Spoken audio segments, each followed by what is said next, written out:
Podcast with myself, Tom Wickstead. It's me, Andy Grant, and this week we have Paddy Smith. Hello. Hello. Thanks for coming, mate. No worries. So, just give a quick intro while we've got Paddy on. So I met Paddy through the wonders of social media. I slag it off all the time, but it actually has its uses and benefits. And I was keen to have somewhere in the city, in Liverpool, to host a kind of motivational talk. I had loads of people asking me where they could come and listen to me, but I had no venue. And at the time, you were keen on getting a speaker in, wasn't you? Yeah, we just opened a new restaurant, and we were keen on getting people in to give talks, interesting stuff, various different things to drive trade really through the restaurant. So yeah, you'd messaged me, asked me, and then I was like, well, listen, let's have a coffee because you might be able to help me out. And then we come up with a little partnership, and it worked really well, didn't it? Yeah, it's I've seen you on social media, like you say, and followed your story a little bit, read your book, and I mean, really, it was an intro to meet you anyway, because I wanted, like to meet you in the first place and have a chat, and hopefully we could align our two needs, if you like. Yeah, I really enjoyed it. You come along, I came out, yeah, it was quality, yeah. It was a really nice restaurant as well. Yeah, it's closed now. Oh, is it? It didn't work. Is that what it was? Yeah, because it.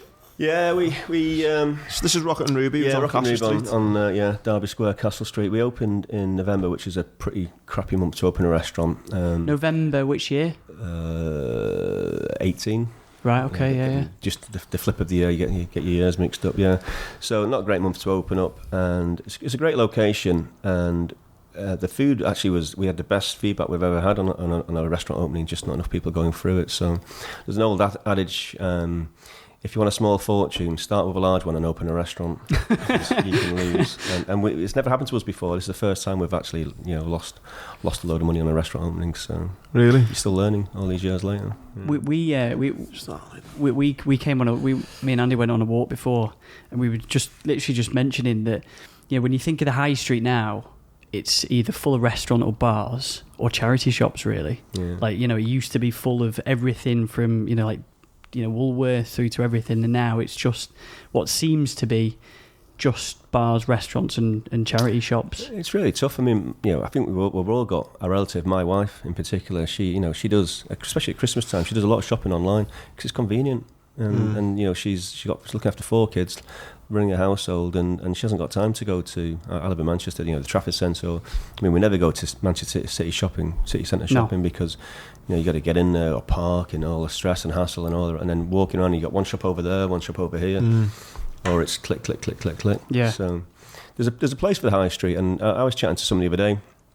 Actually, Christmas Day, went for a pint, and I was chatting to one of my relatives, and we were talking about the high street and how it's literally on its arse, and I think there's going to be a lot of shops closing this year. A lot of restaurants have closed. I mean, Jamie Oliver, Jesus, he was in the press the other day. £80 million losses, £80 million debtors, and it's just incredible. I mean, we lost a bit of money. I mean, flipping out.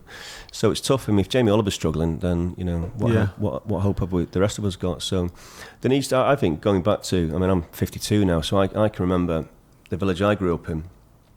Greengrocers, fishmongers, butchers. I remember with my mum, we used to go to a shop called Tuvi's, and I can remember that. So I think smell is so evocative of when you're young, and we used to go in there, and my mum used to make her own bread. We were very poor. She used to make all her own bread, grow her own vegetables, and she used to buy yeast from this shop. So the guy had big chunks of yeast, and she'd go and get a few ounces of that, and the smell of the yeast and fresh coffee. Like that just would never happen today, would it? I think there's delis, but I mean, delis are hard. I mean, open a deli, it'd be great to open a deli, but it's hard work making a deli work because it's a bit here and a bit there. Someone goes and buy a pot of olives for £1 or whatever. So, but I remember that high street, and every shop was it provided a service to the community. And then a few years later, out of town shopping came along, and that really did decimate the high streets because the little husband and wife running a whatever kind of shop, it made it very difficult to compete against Sainsbury's and Tesco's. So that's where it all started, and now it's nail shops, isn't it? Charity shops, restaurants, fortunately. But yeah, it's tough. That's one of the reasons though I wanted to get you on as well, because my dad's a prime example of this. He's just retired, and he's still a young guy. He's 55, and he gives it that all. Oh, I'd love to own just a little bar, or just just do a bit of food or a little cafe or something. And he's just got no kind of. He just goes past like somewhere like where were we the other day? We were in that McGuffrey's on Castle Street, just a little bar like that. He's like, I reckon I could do it one of these, So I'm like, fuck off, you could not do one of them. And I think a lot of people have this idea of a little cafe or a little restaurant, where it's a little niche, and think, it's a lifestyle, isn't it? And the thing is, we all eat, don't we? We all drink. Yeah, it's something you need to do 3 times a day normally. So it's something we all do. I mean, I remember when I was a kid, my brothers, I'm one of 7, my brothers and sisters, I was the only one who had any interest in food. Only one. Really? So I actually did it home economics as a choice because I wanted to be a chef. And I remember sitting on the old school bus coming back from the Sync comp and with my wicker basket with my shepherd's pie. And I mean, can you imagine the shit I got with my mates? Maybe they can stay. So, but I was only one of my brothers, and now they all love dining and entertaining and cooking and they really got into it. But for them, the kitchen was a place to be fed, and that was it, and then leave and maybe wash up for my mum. But now they're all my eldest brother, especially Andy. He's like, I'm gonna cook this and cook that and blah blah blah, and he really goes for it. So I think a generation of people around my age, maybe a bit younger, just lost the ability to cook at some point, and convenience food came in, and I think also to a large degree, some people, food is just fuel. That's all it is. Yeah. They've got no interest in cooking or I mean, I've got a friend who's a massive foodie, and he said, I'm heartbroken. So I said, my wife, she just is not interested in food at all. To her, it's just fuel. She's got no interest in going to restaurants or anything like that. Or I say, should I cook this? And she's like, not bothered at all. All she wants is calories to keep her going. To be honest, I think that's it's obviously not for everyone. Wasn't for you, but for me, that's come with age. That I had my ex-girlfriend. She's a massive foodie. She actually as well wrote a review. I think she wrote something like Dish of the Year. It was from Salt House. It was for the it'll come to me in a minute who she wrote for, but one of you, because when I mentioned you had Dish of the Year, but for me it was just always never about taste. And I remember like I'd be eating chicken or something, just dead basic, something like just sweet potato wedges that you throw in the oven, that kind of medley of veg that you get out of Sainsbury's, Tesco, whatever, and a couple of chicken breasts, throw it in, done. That for me is just... And then I remember the first time she seen me cook it, she was like, you're not putting no salt and pepper on that?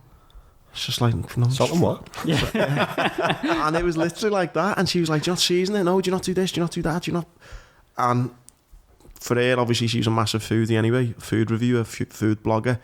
It was all about taste. And then obviously then you start going to nice restaurants and you learn different food, and it's something I've definitely developed with age. But growing up, again, I didn't go to any nice restaurants, didn't really...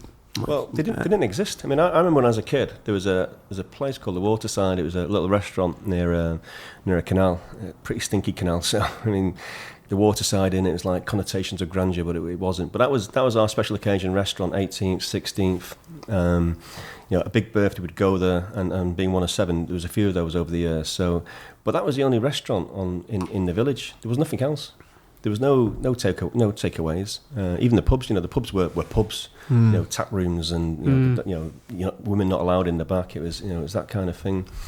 McDonald's didn't exist when I was a kid. So casual dining, the business I'm in now, did not exist. It just was not there at all. So that has changed dramatically, and from that exposure to food is so different now. And we travel a lot with work, and we go to Spain, Italy.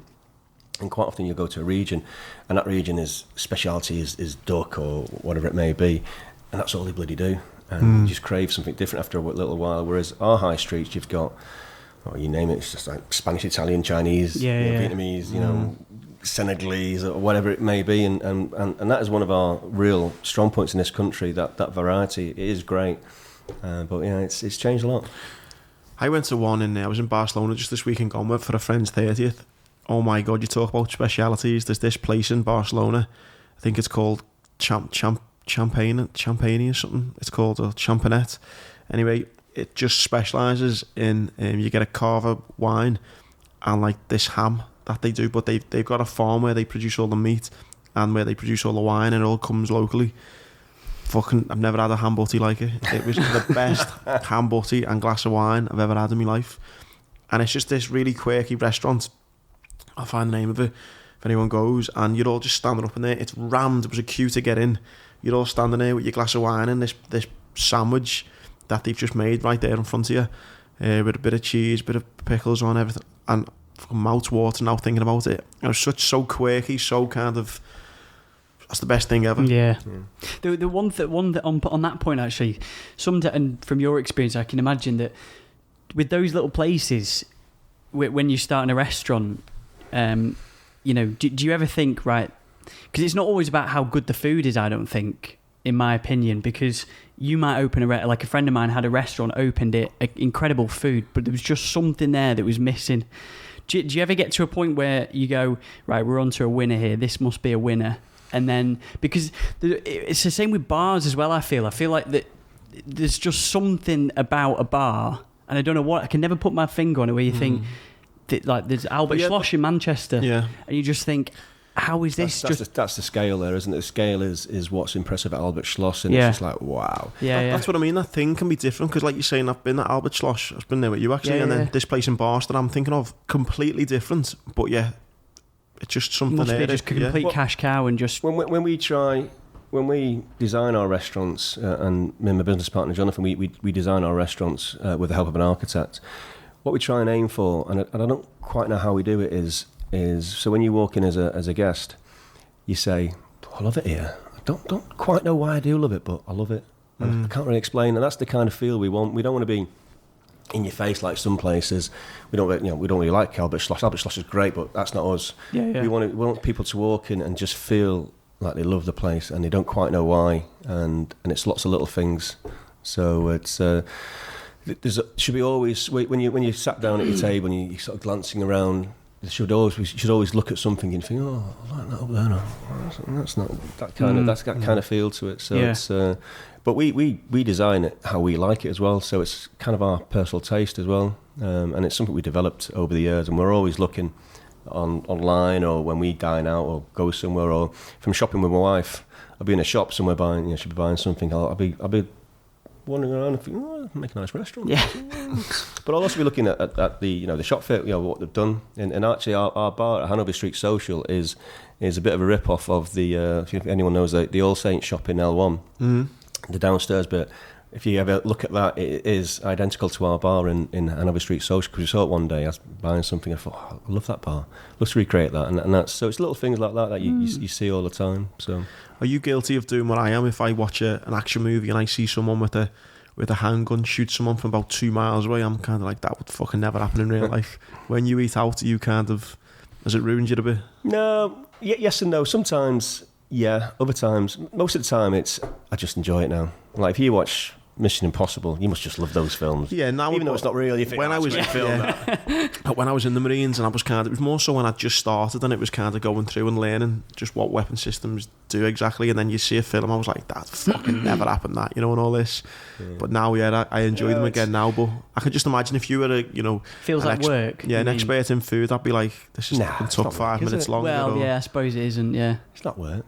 I mean, I think I've got a few friends, and a few they've got jobs that they absolutely hate. And I was chatting to one a few months ago, and he said, "I just can't wait to retire. I've got another 10 years to do it. I hate my Wasn't my dad, was he? Fucking hell. He was an accountant. I mean, I couldn't do that myself. And I've got other friends who just love the jobs, and I'm one of those people. Fortunately, I love my job, and it doesn't feel like work. So every day going to work, I'm very fortunate in the position I am now, but I just love what I do, and I love restaurants.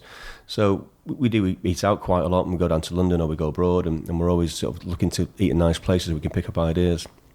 A bit magpie-like. It's not work. It's just. But even with like managing payroll and that sort of thing, does that not ever? No. Well, we got a great girl called Rachel in the office. She does our payroll and our sort of accountants, and we do a bit of that. But she does that boring stuff. So. No. Do you just I hope my wife's not listening to this. So, mate, go on. No, I was just about to say, I was about to exactly ask what you were saying. I'm fascinated to know more about now, like what you're doing with the rest, because I know you've got a few places now, and I was also going to give my MasterChef expertise on what you've got going on. But let's go from the start then. So where did, you said kind of you were the only one out of your siblings who liked it. When was it kind of where you thought, actually, you know what, I wouldn't mind doing this in real life almost. Okay, I came home from primary school one day. I was about 8 or 9, and I think we made some fairy cakes or something ridiculous at primary school. And I told my mum I wanted to be a chef, and it was either that or play for Liverpool. And I think I still got a chance after watching the derby on Sunday. I might still get a go at that one. So, and that kind of always stuck with me. It wasn't. I probably just said it, and I probably didn't mean it because I was 8. But it stuck through me all the way through secondary school. That's all I wanted to do. Just drifted through secondary school. Really, I wasn't a bad lad. I didn't bother the teachers. They didn't bother me. I left with no qualifications. The highlight of my schooling was geography GCSE grade C, and I failed everything else. Really? Yeah. But I didn't put any effort knowing into you it. now as well, and what we're coming to later, your successes. That's quite astonishing to think, really, that you only left I at one. spent quite a while thinking I was thick because I failed all my exams, and I remember coming out one exam. I can't remember. I think it was English, and you had to sort of highlight nouns and verbs and all that kind of stuff. And I thought I'd done all right, and then my mate started talking about it. I was like, oh, fucking hell. Yeah. It's not worse than an exam, is it, when someone's like, coming out. what did you answer? And it's like, my answer was Brazil. What did you answer? 17. It's like, Fox. Yeah. Fucked up there or something. Yeah, and but I wanted to be a chef, and I knew I didn't need English or history I did bloody chemistry because I thought I needed chemistry to be a chef. Bloody hell. So then I went to college in Buxton for 2 years, which is great. I loved that, and at that point I kind of knew it was what I wanted to do. And I still could have been a shit chef. Fortunately, I was good. Were you cooking in your spare time growing up? Not really. My mum was a brilliant home chef, home cook. She made all her own breads, pastries. We were dead poor. We didn't have a car, didn't have a TV, anything like that. We were very fortunate. We had a nice big garden, so she grew all her own veg. So that's where I must have got the bug from, because she cooked everything from scratch. I played around a little bit, but not really. And then when I was about 15, I got a job in a pub and working in the kitchen, and I loved that. But it was pretty crappy food, really.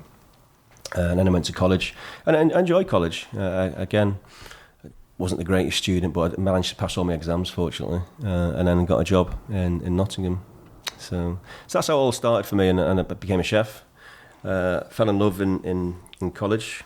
Moved to Nottingham for the girl, which was in hindsight a mistake, both for my love life and my career. But you're young and you can't be told, can you, any different? So we spoke about our women, the bloody downfall of many a man. We spoke on this podcast, me included. What can you do? So I fell in love.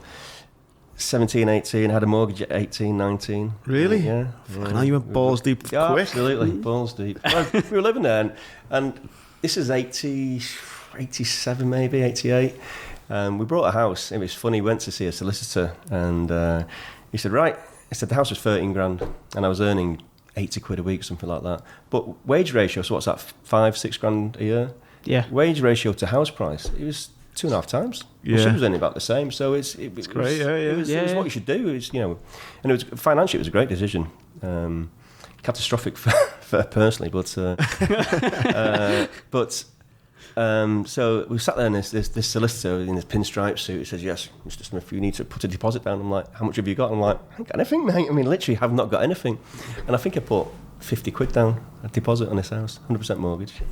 Yeah. Mental, really, when you think about it. Just imagine going in now, it's that house 200 grand, yeah. I wasn't even shaving. I don't even shave now, but I wasn't shaving then.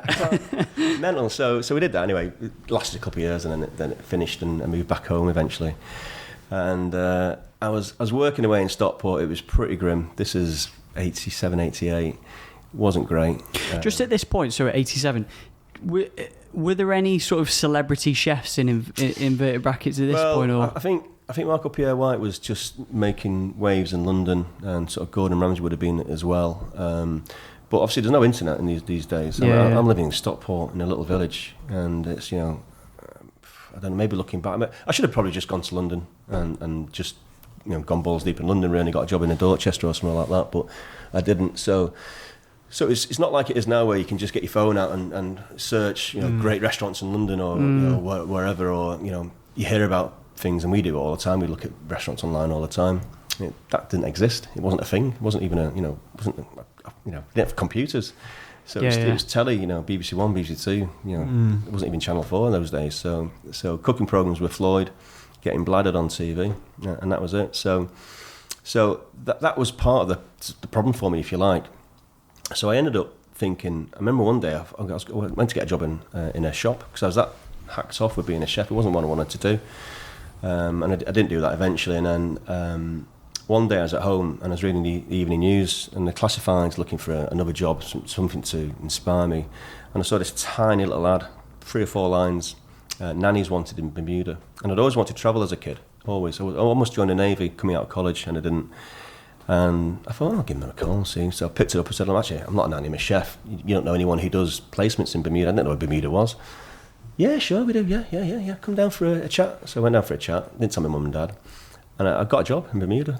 I mean, looking back now, it was the eureka moment for me. Got a job in Bermuda. And how old are you now? 21 at this point. See, that takes some balls to do that, though, doesn't it? It didn't feel like that at the time. It felt at the time.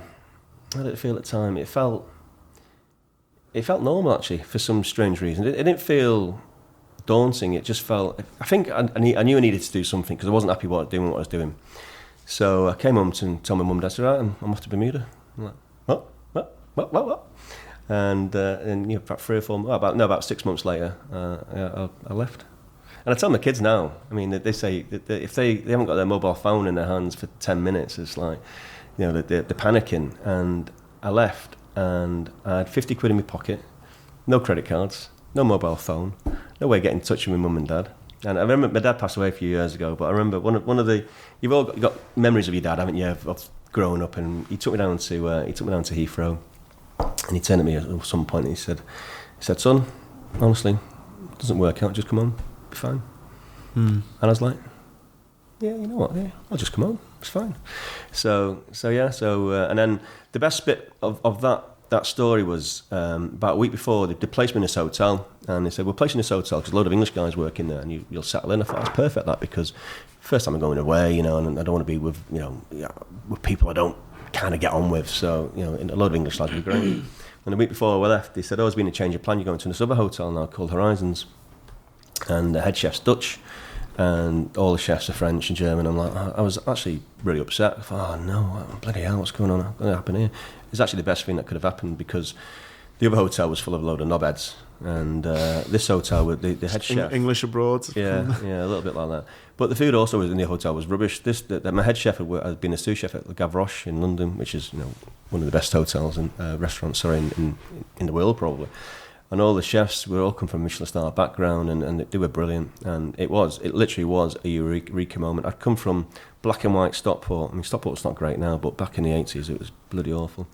Black and white life in Stockport to this multicoloured paradise, multicoloured island. And I remember stepping off the plane. I missed my connection in New York. I had 50 quid. I thought, New York, I could go to New York and just see New York. And then I thought, I have no bloody money, so I slept on the steps on the floor of JFK. Been travelling for 48 hours, landed in Bermuda, and even now I can remember stepping off that plane and the heat, the smell, everything, the brightness, the colours. I'm like, oh my God. I mean, I was literally, fucking hell. And I stank as well because I'd not had a shower for 48 hours, and the heat hit me. And I remember my head chef picked me up, put me in a taxi with some hotel guests as well, and I'm sat there and I got this jacket on, and the stench is like rising. This lovely American couple next to me. So that was, and then I started working, and the produce, everything about it was just brilliant. What exactly were you doing there? I was blagging it. I was absolutely fucking blagging it. I mean, I did not have a clue. Honestly, I've been there a week, and I was doing like the larder section, the easier section in the kitchen, and we were really busy one night, and the chef says, we need more, I think it was salmon or grouper, or I can't remember whether it was a fish.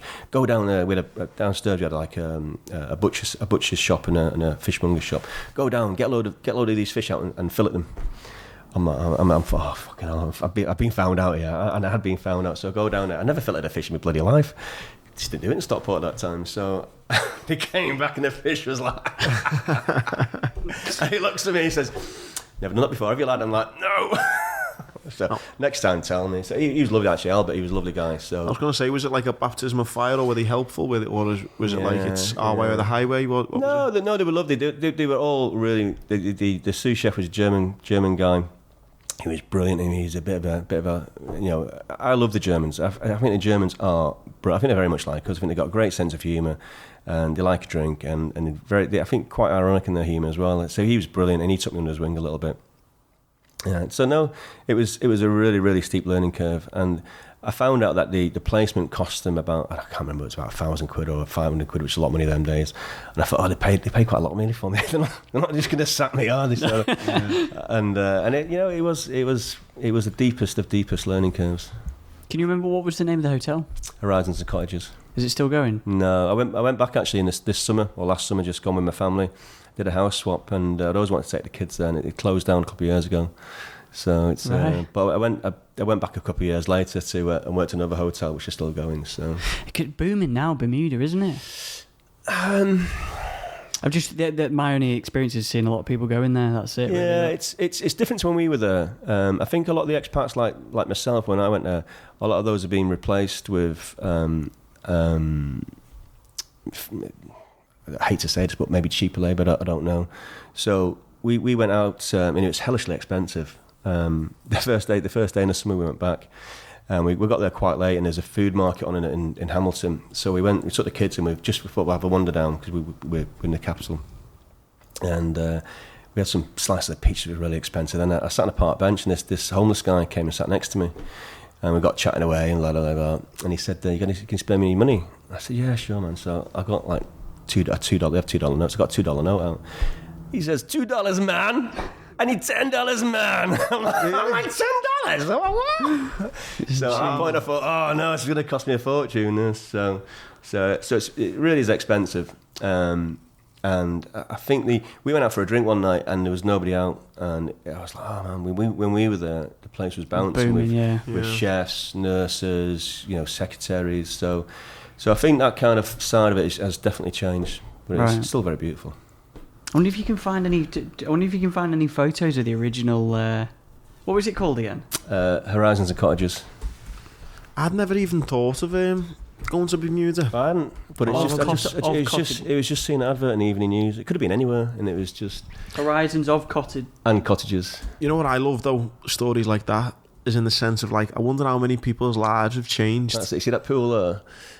It's like is that it? Was it? Yeah, it's like an old plantation house. Wow. So when I pulled a bird, I'd say, come back to my house. Yeah. We'll go for a swim. I would have went back to you after looking at that. and then I had like a little cottage on the golf course. So you'd see that, and I said, come on, go to my place. Isn't that your house? No. So we can see that, and see that middle one there. It's overlooking the sea. It is beautiful. Really, really beautiful. But I mean, big during the 80s, wasn't it? Big transit point for drugs from South America. I believe. Yeah, not that you. Yeah, I'm not saying. But yeah, it'd be big. Yeah, massive. But I just love how many stories, lives have changed through. Obviously, like you said before, there was no mobile phones and internet. It was just, you know, I wonder how many people in like the 70s and 80s just saw that little article in the paper and went, fuck it, I'm going. Yeah, do you know what I mean? There's loads of lads out there, you know, Scousers, Scottish, all working class lads, and it was a brilliant experience. We had little mopeds and parties and, you know, beach parties. It was. I mean, it really was for me. It was like, I can see like stages in my life. You know, it's pre-Bermuda, and then I worked abroad for another 12 years after that, and then came back to this country and then worked for a company and then the restaurant. But it was, you know, brilliant. How long were you there for in total then? I just did a year first of all. Yeah, and then I didn't want to get, because it's a great place, but I didn't want to get stuck there, and a lot of people stay there for a long, long time, which is great. I mean, it's a fantastic lifestyle, you know. You got just in this Bermuda bubble, I can imagine. Yeah, every water sport you can imagine, and the partying. But I didn't want to do that, and I always wanted to work in Switzerland, so I went to Switzerland after Bermuda. So I got a job there and worked in Switzerland for 2 years in Zurich, which was brilliant as well. And then I wrecked my cruciates while I was in Switzerland, and I couldn't work. Last 3 months I was there, I couldn't work, and then I came home and I still couldn't work because my knee was a mess. And my old sous chef from Bermuda offered me a job at another place called Elbow Beach, if you want to sort Elbow Beach. This is back in Bermuda? Yeah, which it was a mistake going back. I shouldn't have gone back, but it's not much of a hardship. But that's Elbow Beach, so you know. So big difference. I lived on that beach. Yeah. Fucking hell. So it is beautiful, but I shouldn't have gone back because people got to a certain stage there and they didn't move. So like the head chef, sous chef, they just stayed there. They got families and settled down, and you know, so career-wise, you got to a certain point and that was it. You know, you stagnated. But at this point, I'd met my wife. She was my girlfriend then, so she came out. So I was living with her. So I actually did about 3 years at this point, and then she still hates me now for it. But I really got to a point where I had to go. I could not stay there any longer. I mean, it's booze, career stagnation. It is like hell in paradise in many ways. Yeah, honestly, I feel dead sorry for you, mate. Looking at these photos. It's Paul at a rich boy, but I couldn't go near my career. It's very difficult to move jobs. And is that because you couldn't do anything in your career because you just stuck down one? Yeah. Hit the glass ceiling, and that was it. So I started looking for another job, and I got offered 2 jobs. I got offered one in the Middle East. I can't remember where. It might be in Dubai. I can't remember. And one in Moscow. So the Moscow one was a single posting. I couldn't go with my girlfriend. And I thought I can go to the Middle East anytime. But by this time I'm in 95 now. So the wall came down in 92, I think. 92. Communism came down in 92. The wall was 89, wasn't 89, it? 89, yeah. Communism finished in 92, didn't it? So it was only like 3 years after communism. And money flowed in, didn't it? Like crazy. Mental. So I took the job in Moscow, much to my wife's disgust. She was like, well, what about me? I'm like, well, it's like Pandora's box. It's out now, and I can't turn this down. She said, what about me? What about us? I said, well, I mean, literally, what will be kind of scenario. I said, you know, it was. You strike me as a very ballsy fella, Paddy. I'm really boring. Honestly, I'm really, really boring. But it was, once you know something in your heart, you know it, don't you? Yeah. And you can try and push it away, but it's there, and it'll keep on coming back to you. And I knew, because I know myself, obviously, I knew if I didn't take the Moscow job, I would resent her. I would resent her for the rest of my days. And I really wanted a job, and I knew it was the right job for me to take. Again, for the people involved and what it'll do for my career, because it was a big jump in my career. So I said, look, I've just got to do this. And so I guess in effect we split up really. So yeah, and then I got on a plane, came back to the UK for a week, got my visa, and then funny enough, a funny little story is I met a friend who'd been working in Switzerland, who I knew from Switzerland, and he was going the opposite way. He was going to Bermuda. and he was in London at the time. He'd been working at what's one of the very famous hotels, Claridge's. And he was leaving, and he was having a leaving do. And I was flying the next morning, so I said, "We'll meet up, have a pint."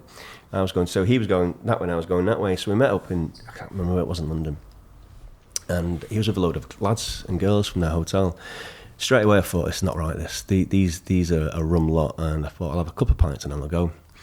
And so we ended up doing this bit of a pub crawl, and I thought I really didn't want to do it. I thought I've got to do this. I'll just do this for an hour, and then I'll go. And walking back to the original pub, one of these lads smashed his hand against a window, shop window, and smashed this glass. And I thought nothing of it because I was chatting to my mate, and we were like nowhere near it. So we walked back to the pub, and I said, "Right, I'm going now. I need to get to my hotel because I was flying at 6 or 7 in the morning, whatever." He said, "Oh, sure." And he's in that no rush. She said, "Oh, sure. I'll take you back to." I've got rubbish accents. Take you back to the cheap. I was going to say, where's he going with this accent? I am rubbish at accents. Can't believe they've even tried that. So we leave the pub, and out of nowhere, 4 or 5 cop cars, just lights going a lot. I don't know, a bit weird. Let's walk around these cop cars, and all the coppers get out, and like read us our rights or whatever. I'm like, what? Hey, what are you talking about? And someone, the shopkeeper or something, made a complaint. So the next thing we know, they pull this guy over. He said, pointing to me, "Is this the guy?" And the lad's like, "Oh, I don't know, mate, don't know. Is this the guy? Honestly, I'm not sure. Is this the fucking guy?" "Yeah, okay, yeah, it is, yeah." Handcuffed, arrested, like, head down in the car. I'm like, what the fuck? What's going on here? And like my mate gets arrested as well. He's put in another car. And by this time, the whole pub's emptied. Oh, everyone's out on the street. And there's a PC in the front car, in the front seat. And after a few minutes, I get sort of like, get me sort of cool again. And I said, look, I said to the guys, look, it wasn't me, mate. I said, look in my top pocket here. I've got my passport and a visa. I'm going to Moscow tomorrow morning in a job. I'm flying to Moscow. Do you think I'd be stupid enough to do something like that? I see the guy over there, he's bleeding profusely from his hand. That's your guy. That's your guy. So after a sort of persuasion of a couple of minutes, he gets out, speaks to a sergeant or whatever, and then he grabs me out and he said, right, I can't remember his exact words, but he said, "You take a caution, you can go." And I said, "Why should I take a caution? You can see it's that guy. He's bleeding all over the place. Nothing to do with me, it's him." He said, "Do you want a caution and fuck off, or do you want me to arrest you and put you in a cell all night?" So What a knob. I'll take the fucking caution and go. Yeah. Really? Yeah. Oh, what a twat. Yeah. But my mate, being over Irish, he wasn't having it. He was like, "No," I won't do the accent again. I said, no, it wasn't us. So he said, right. He said to my mate, he said, right, I'm going to drive you around the block and you can have a little think about it. He said, "You can do that, and while you're doing that, I'm going to put a complaint against you, you fucking knobhead." Really? Yeah. And he arrested him, put him in the cell. Did he? Yeah. So. Yeah. See, in the long term, you've done the right thing, but that's still fucking cheeky bastards. So, and they bastards. I mean, they cuffed me, and I remember that they real cut into my wrist to put them on really tight. Fucking horrible. I had a funny story just on that note. Right, this is quite funny. This, but it's just about me being a dick with the busies, because I was over in Leckensfield near Hull, learning how to drive, and it was an army barracks, and when you were in army training, you went through there, but us Marines got sent there to learn how to drive, and I think when you went there, it was a bit like all these army recruits looked at you like, fucking big cheese Marines coming over and all that. And anyway, we were in like the NAFI once, and I ended up pulling this girl from the army. And then I fucking used to hate staying in Leckensfield. It's a fucking shithole if anyone's ever been. Apologies if you're from Leckensfield, but it's not great there. And I stayed there one weekend, and I was in this bar with this girl. And army towns are renowned for being a bit rough and all that. And anyway, I'm sitting with this girl, and this lad comes over in the army. And he's like, "You're alright, mate?" I said, "Yeah, you're alright." And he's just standing there staring at me. He's like, "You're alright?" I said, "Yeah, I'm sound, yeah." He's like, "You're alright though, yeah?" Just being a fucking knob, just being a wind up. And I said, "Oh, listen, mate, just fuck off, will you?" And he's like, "Yeah, you're alright though, yeah." And I was like, "What the fuck are you doing?" Like, do you know what I mean? I'm on a date with this girl. Anyway, I stood up. And the second I stood up, the bouncer was literally there and grabbed a pair of us and threw us out. I was so much in shock. I was like, "Mate, what the fuck have you just done?" And he said, "I just didn't want you to fucking get with that bit," because he'd known that we were on camp. And he was like, "You won't be shagging here tonight, will you?" And I was like, "You fucking..." What a dickhead. So anyway, this was back in my younger days, so I fucking cracked him. And he fucking hit the deck, thankfully, and the girl followed me out. And I just walked over the road into this other pub. And I just thought, we're just getting in out the way. Next minute, at the fucking blue flashing lights and stuff coming all on. Anyway, it's so funny. The police walked in this pub, and I'm standing at the bar with this girl. So they're obviously looking for some lad who looks like he's up for a fight. But I was just at the bar with this girl, so they just walked straight past me. And what I should have done in hindsight was just stay there, because they just walked straight past me. But you get that fight or flight, and I was like all agitated. I was like, "Fuck, like let's just get out of here." So I walked out, and as soon as I walked out, there was this big riot band there with this guy holding his nose. And there was the guy who punched, and he went, "That's him, he assaulted me." And I was like, "Fucking hell." Anyway, so the policeman grabbed me, and he was like, "Have you just assaulted him?" I said, "Mate, I'm with my girlfriend on a date, I've never seen him before in my life." And he's like, "Well, are you sure about that?" I said, yeah. Next minute, another policeman comes over, said, "I've just seen the CCTV, it was definitely him." And I was like, "Fucking hell." I said, "Look, mate, I'm out on a date." I said, "Please," and all that. And then the same kind of thing happened. He's going to me, "Right, mate, you can come back to the police cell and all that. We'll fuck your date up for the night. You come back and have a night in the cell, or you can pay £100 fine. It's up to you." And I was like, "You fucking..." Like, it was... And he just knew he had me by the balls. He was just like, "You can..." And I was just like, "You fucking knob." So just because I wanted to shag that night, I was like, "Fuck it, there's the £100." And he let me go. But it was just one of those moments. I was like, this knob just ruined me night here. Cost me £100, got me all worked up. And was it worth the £200? It was actually, yeah. But yeah. Just going back to Moscow then, what was that like? Oh, it was amazing. I loved it. Best place ever. Is it really? I've never thought Moscow to go there on holiday or anything, or even to visit Russia, to be honest. Yeah, I mean, Russia is beautiful. I mean, it's huge, isn't it? It's just beautiful parts of Russia. Holiday, no. I mean, I've got friends out there now, and apparently it's just like any other major. I've not been back since any other major, European capital. I remember I landed at night. I got met by a driver at Sheremetyevo. It's about an hour's journey into Moscow. It was September, October? Around September, I think. So it was obviously dark, couldn't see a lot, and it's pretty flat around the outskirts. A lot of Beechwoods. And I remember pulling up beside the hotel, which was 500 bedroom, 5-star hotel. I was like, okay, now it's big. And it was a shock to the system. And the Russians are great, lovely people. It took me a while to get their trust, really, because they probably thought I was there for the money, shagging the girls and drinking a beer and all the rest of it, which was a big part of it. But but I had to gain their trust, work-wise as well, and that took a while. But once you got to know them, what was the role you were going there as? Exec sous chef. It was 500-bedroom hotel. It had 7 or 8 restaurants, banqueting. I mean, this was a time when there was 5 or 6 Western hotels. There was 1 McDonald's, and this is I can't remember it's like 17 million people living in Moscow. One of my mates there who got to know Big Red, he was a landscape gardener, and we used to piss ourselves at this guy. Well, like, it's fucking frozen for 6 months of the year. What are you doing? What are you doing here as a landscape gardener? The joke quickly became on us, though, because he got this job to develop this petrol station, and believe it or not, there was very few petrol stations in Moscow at the time. So you'd be driving down the road, and petrol tankers, the big 18-wheelers, would just stop at the side of the road, and that was the petrol stations, and they'd just siphon off petrol from the petrol station because there weren't any petrol stations. So he developed this one petrol station, and he got the contract to I mean, it must be thousands there now, and he became a multimillionaire by doing Jesus, just from a landscape. Fucking hell. So there's little things like that, no petrol stations, but it was a brilliant place. It was very still Soviet. Now, when I first got there, you could still use dollars in the shops, not rubles.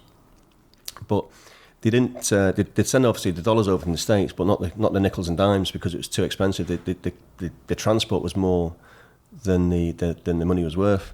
So when I first got there, I went to buy something and gave $10 in. And I got 2 condoms and a pack of chewing gum back in change. I was like, the fuck? Honestly. What?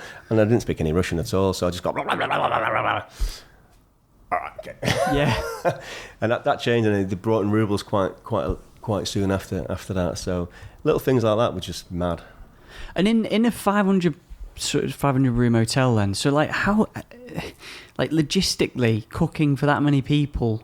Well, you don't cook for 500 people. That's the thing. People say to me, one of the 2 or 3 most asked questions after I'd love to have my own place, like you said before, is how'd you cook to all those people at once? And it's all about preparation and it's a lot of it's done before. But in this the 5 or 6 restaurants. So one restaurant would do 100 people, another would do 100 people, that would do 60 and room service, and then some people go out to eat. So I think we had a huge banqueting. I mean, that was a big thing, and I think the food revenue for the first year I was there was $26 million in this place. 26 million. Wow. Yeah, but a lot of that was we had big banqueting suites, and there wasn't a lot of space in the city at that time. So we were battered every day. In the office we'd have a wall, and it'd be clipboard, pop, pop, pop, pop, pop, pop, pop, pop, pop, like that, and from a meeting for 10 people to, I think the biggest we did about 350 people. Jesus. So, and we did a lot of the big things. So we'd do, Irish nights and Burns nights and all that kind of stuff. So it was mental. Yeah, I remember watching a documentary about some of the Vegas hotels, which are obviously... Yeah, it's not that scale, but it's something like that. I mean, I remember the first week or 2, I kept on getting lost. Couldn't find my way around because it was corridors behind the scenes, and you're just like, oh god, man, fucking hell. What are you doing about the language as well? That was tricky actually, because Russian is a hard language to really. It's a different alphabet. I mean, it's like, oh, what the fuck? And when you're on the metro, you're literally, that's my stop. That, because it was difficult. So I had a few lessons, and I picked up quite quickly. Cooking, I was fortunate. Cooking is a hand, and showing, and it's a lot of that, and and then I learned some of the words. Devai is quick. Krajny and little words that divide was a big one. Divide, quicker. So hot, cold, left, right, and words like that, and then you pick up the words for meat, fish, and all that kind of stuff. So and that took time. Towards the end, I could have a bit of a conversation, but it was difficult, really difficult to learn. And a few words have stuck with me, but And sometimes we get Russian-speaking people coming to restaurants, and straight away I pick it up and just catch little. Dobry den, jak dola, so yeah, but that was challenging, but it also made it really gets under your skin, Russia. Yeah. Would you ever go? Would you ever? Obviously, I know you got everything set up here now, but if would you ever be enticed back to work? Yeah. No, not to work. No. Never say never. Who knows? But probably not. I mean, it's unlikely anyway. So I could see myself living in Spain or Italy or France possibly, especially with Brexit. But not Russia. Too cold throughout the year. No, not really. No, it's summertime. It's beautiful. I mean, summertime it's hot. I mean, it really is beautiful in the summer. It's very green. Winter is. I remember the first year it snowed in November, and that was it till April. Very little autumn, very little spring. It's like hot and then cold. So, but yeah, it's. So when you said about coming on the podcast, and you were like, "I will," but I don't know what I'm going to talk about. Like, I just think that's mad how you go from 21 to just going, Bermuda, boom, let's go to fucking Russia. Then it's. And at this point, are you thinking are you looking at your skills and going, "Yeah, I'm pretty decent now"? Every job I've ever had, and I think when I came back to this country, especially, I always kind of like thought ahead. Oh, when I get that job, I'm going to walk into that kitchen. I'm going to be like, yeah, look at me.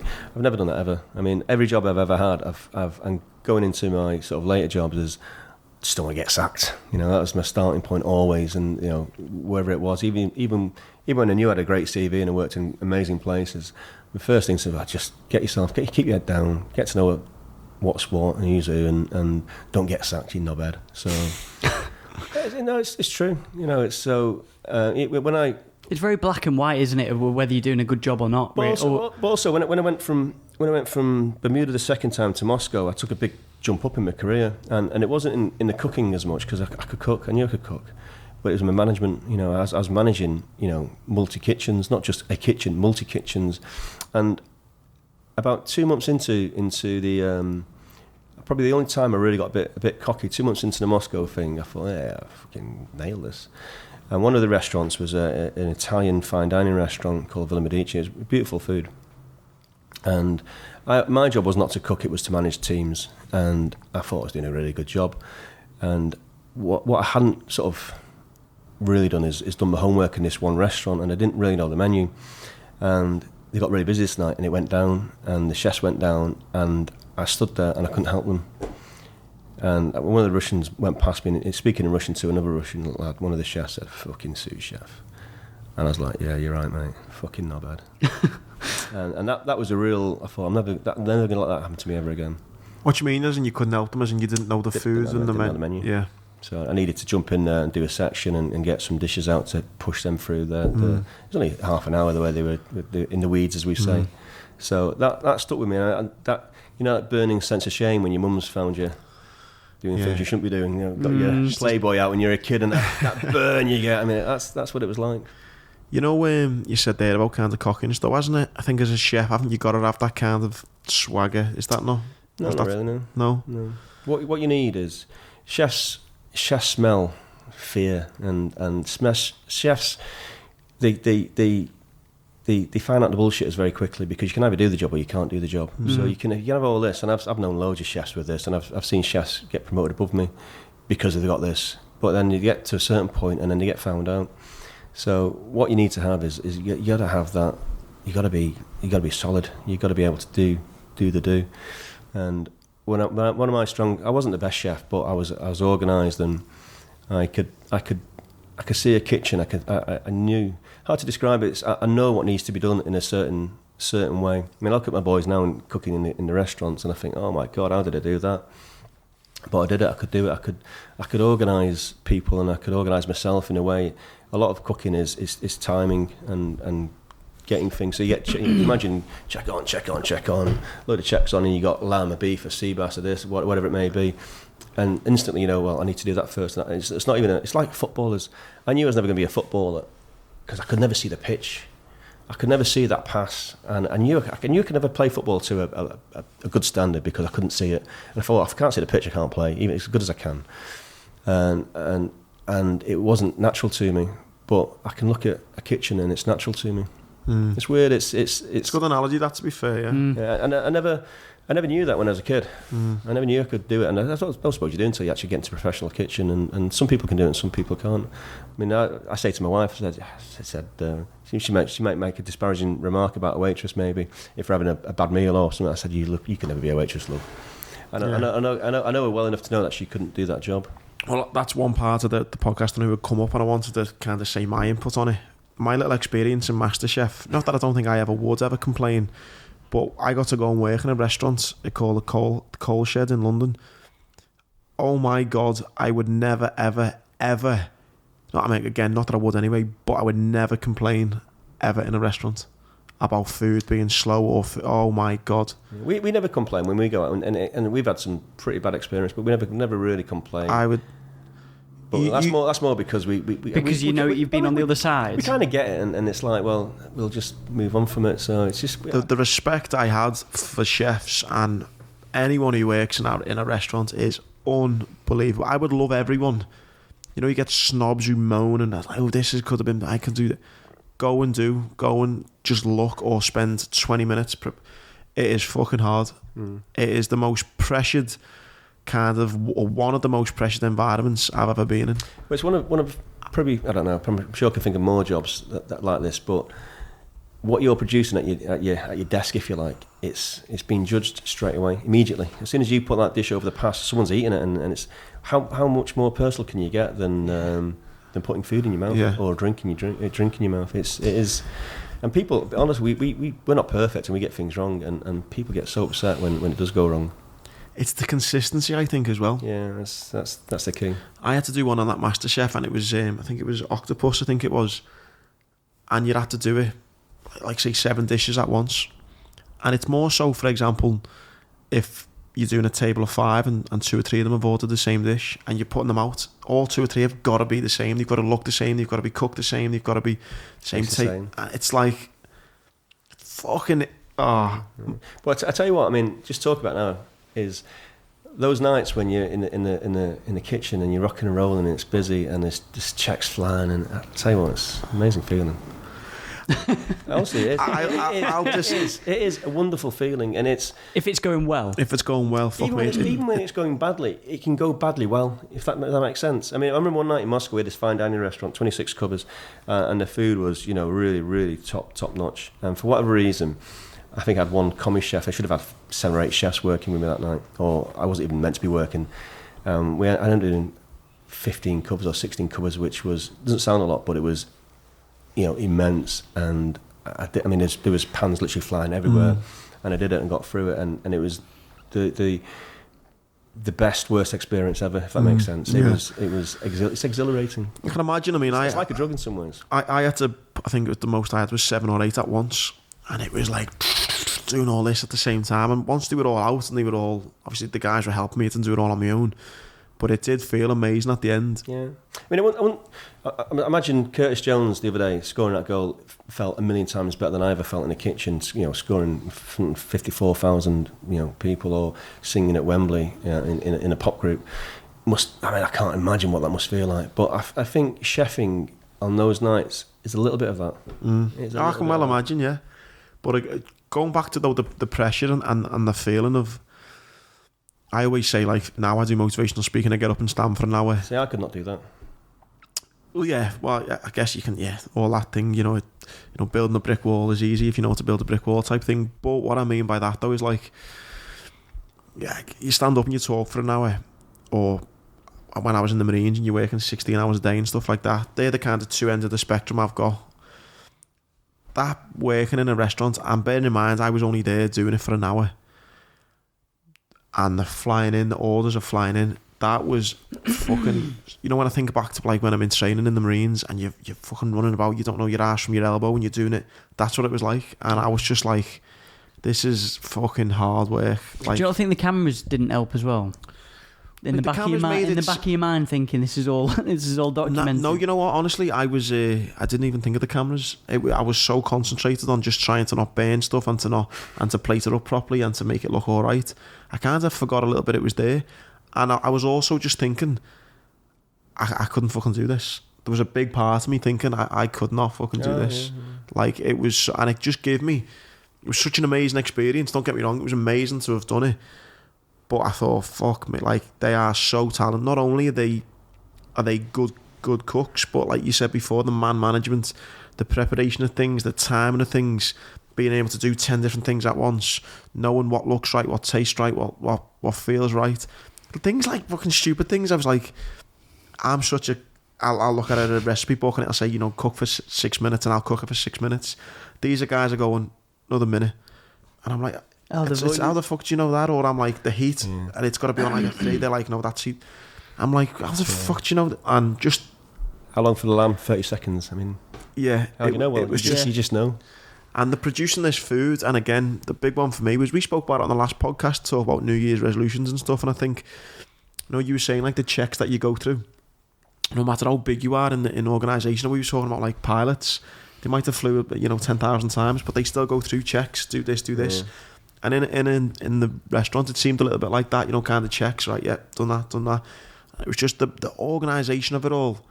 It was fascinating to see, and I'd ask anyone, you know, if you get a chance, go backstage if you like and see it, because of a busy restaurant. Yeah. You know what I mean? I don't fucking go to Mackey's and do it. You know what I mean? But like, it was amazing, and I just had so much respect. It was fucking unbelievable. You said about McDonald's. I mean, it's just not my thing, but the organisation that goes into their business. I mean, you go to that one in L1. I mean, I'm the queue there is constant, isn't it? And how long do you wait? I mean, I never eat McDonald's. I guess so. How long do you wait for your McDonald's there? Not long, do you? Yeah, they're rapid, aren't they? Yeah. But also, though, not, and maybe that was a bit of a disservice to them to say, but I mean, how it comes out looking in like some of your restaurants and stuff, and the big ones we're talking about, it's fucking like a work of art sometimes, isn't it? Do you know what I mean? And it's like, how they've just done that in like 10 minutes. Yeah. It's fucking incredible. Because even though it's not fast food, you don't want to wait long. You start to get agitated, not agitated, but you know, after 30 minutes. 30 minutes is a long time. Yeah. Especially if you've got a really crap date, and it's just like, So, going on, just skipping ahead just for a second while we're on it. So, what is there a certain kind of law etiquette of kind of like timings? You know, for a starter, main, dessert, is it kind of like? Yeah, I mean, you don't want to. It varies, doesn't it? I mean, if you've got kids in a restaurant and you ask for the bill, you're asking for the bill because you want the fucking bill. Yeah, your kids are being. That's a good point. That So there's all little things like that. So I mean, I was in Bacaro today, and there's a couple looking around, and they were only just sat down, and I said to myself, I think they want to order over there, but they were just looking around because they were never been there before, so you know they were doing sort of thing. So in general, you want your starters within 10 minutes, don't you? When you sit down, 15 minutes. 10 minutes is quite a long. 10-15 minutes is quite a long time. Some people are dead reasonable. Some people are not. So I mean, if I walked into a restaurant and it's rammed, and I just got the last table or two, I'd be dead thankful. If I was waiting 20 minutes, I'd be, honestly, mate, I get it, don't worry. You know, but, you know, other people, if it's been 2 minutes, they're like, well, I want my food. So there are rough guidelines that we work towards. And then the boys in the kitchen, they are so good. It barely becomes an issue for us, you know, when wait times. I mean, when Hanover Street Social, I mean, that's a big, busy restaurant. It's at Christmas time. I mean, what they do at Christmas time, it's just phenomenal. I mean, unbelievable how they get that food out, and it's so consistent. And I think we barely had a complaint through the whole month of December there. Really? But yeah. So I mean, it's thousands and thousands of guests a week going in and out of that restaurant. So yeah, there's a give and take, and a couple of restaurants are tapas restaurants. So the food comes out when it's ready, and depending what you order, you're going to get your food in a slightly. So there's a bit of leeway there, because I like that. You don't know you're getting the mussels first or the prawns first or the beef first. It just comes when it's ready. So, and what you order dictates how it comes a little bit. So whereas Hanover Street Social, it's start, main course, traditional, you know, dessert. So you know you're going to get your soup before your ribeye steak. So you know, on that as well, you're saying about the guys in the restaurant are really good. How, as a manager, how you kind of, because I guess you're thrown in at the deep end a bit, aren't you? Are you? If you're hiring chefs, yeah. It's like, how are you going to know if someone's got it? We say it's alchemy. I mean, it's turning purest green, you know, turning base metals into gold, if you like. So, I think for chefs, you can tell quite quickly, if how they handle themselves. And it depends. If they come as a commis chef, then obviously they're going to have a lot less experience and knowledge than someone coming as a sous chef. So if someone comes as a sous chef, it's a second chef, you'd expect them to be able to run a kitchen and do all the sections and have a pretty good knowledge of most things. But then we might be doing something in our restaurants that if they've come to work at the Spanish place or the Italian place, they may have never made pizzas because they've never worked at a pizza restaurant or pasta or whatever. So we look for personalities more than anything, and people who are with the right personalities. You can teach most things. So you teach everything, really, can't you? So, but what you can't teach is personality and that work ethic. Getting along with people. I mean, I think Liverpool keep on going back to Liverpool. Liverpool have a no dickheads rule. So do we. Who wants to work with a dickhead? I mean, you don't want it, do you? So yeah, I noticed that in the MasterChef restaurant, they were just all, maybe I was struck lucky or whatever, but they were just all nice people who all got on really well, and it was a proper team. Like, do you know what I mean? Like, I go and do these motivational talks, and some companies you can tell some people just don't get on, as you can imagine. I'm guessing most organisations. You cannot get on with people, and we've got 140 people working. Not everyone loves each other, and that's fine. I mean, that's life, isn't it? But what you got to do, you got to be professional and work together. I literally say that in my talks, like, you don't have to love, but you've got to respect everyone and work for each other, and be professional, and that's what that kitchen seemed like, such a close knit environment, and everyone's cracking on, and it keep on going back. But you should go and see, if you ever can, go and see the work. My mates, when I was starting, I think I'd been in Bermuda, and I came back, and my mates were like, your job, it's so unsocial, the hours, this, that, and the other. I'm like, mate, lads, honestly, it's the most social job you can have. And I was living in Bermuda, and going to beach parties and nightclubs till 4 or 5 in the morning. These lads were living in Stockport. You probably don't remember, pubs used to close at 3 o'clock in the afternoon and open at 5 and close at 11 o'clock. And that was their life. And I was out with all the guys I worked with and all the girls and having an absolute bloody ball. Yeah. So I've always loved team sports, cricket, football, a little bit of rugby maybe. Never really liked tennis or golf or, I love being part of a team and being in the kitchen is being part of a team and you're all working together towards the same goal. Can I just ask, with, we talked about it before with some of the like celebrity chefs, do you envy some of them or just no, not at all. No. Doesn't none of them wind you up? Yeah, they all wind me up. Yeah. I met a few of them over the years, and I think going right back to those early days, instead of going to Nottingham, I probably should have gone down to London and done something down there. But you can't change that. So I would love to have been in Harvey's right at the early days with Marco Pierre White. Whether it's any good or not, I don't know. But never know that now. So I'd like to think I'd have been tough enough and good enough, but I don't know. I don't envy them now. I suppose the one good thing compared to any other celebrity, I suppose, is they've put in. To be fair to them, they have put in the hard work, haven't they? Big style versus. I think. I mean, now I'm 53. I've got actually I'm 52 still. 53 in March. I've got 4 kids. I've got a wife. I want to see my kids grow up. I don't want to get divorced. I want to enjoy life. I want to go on holiday. I don't want to work 7 days a week. 20 hours a day. It's not healthy. I don't want that. I love my job, and in the early days of the business, I worked 6 days a week. So worked morning till midnight. Hardly saw my wife and kids for the first 2 or 3 years. But gradually, as we got better, and we got better people around me, I didn't need to work 6 days a week. And in the end, I used to go in on a Saturday, and I was getting in the way because at that point, we've got people better than me doing the job I used to do. I used to do the bar and salt house every Saturday night, and we ended up having better people behind the bar. So I started polishing glasses instead, and then I was getting in the way doing the glasses as well. So eventually, I thought, this is crazy. I'm coming in just for the sake of coming in. I should be at home with my family, and they deserve to see me, and I deserve to see them. And I'll be happier, I know, if I do that, and I'll be more productive, in the normal. So, it's very, very difficult to do that though. If it's your business, especially to pull yourself away. Yeah, you got to have the trust of the people around you, and at that point, I did trust the people around me. It took me a long time to get to that point, probably 5 years. It's nice that though, isn't it? That you can say, you know what, I'm happy with those people. That they can. I think you hear chefs and they say, "Yeah, I work 7 days a week. I'm in first thing and I'm out last thing." I think they're either a liar because they're not doing that, or they're fucking stupid, or free. they are like that, and I don't think that's healthy. But that's right for them maybe, and who am I to say? But for me, I want that balance. I want to go on holiday, and I want to see my kids grow up. And I walk my youngest daughter. I walk her to school every morning, and that's great. I love that, and hopefully she'll remember when she's and I'm long gone. She'll remember me walking her to school in the morning. But I'm home most nights to put her to bed as well. Now, I mean, I wasn't back in the day. But when I was a chef, then I was doing those crazy hours. Yeah. And I remember in Moscow, because this massive banqueting. I remember once we did I think it's Japanese embassy, and I worked 48 hours. Solid.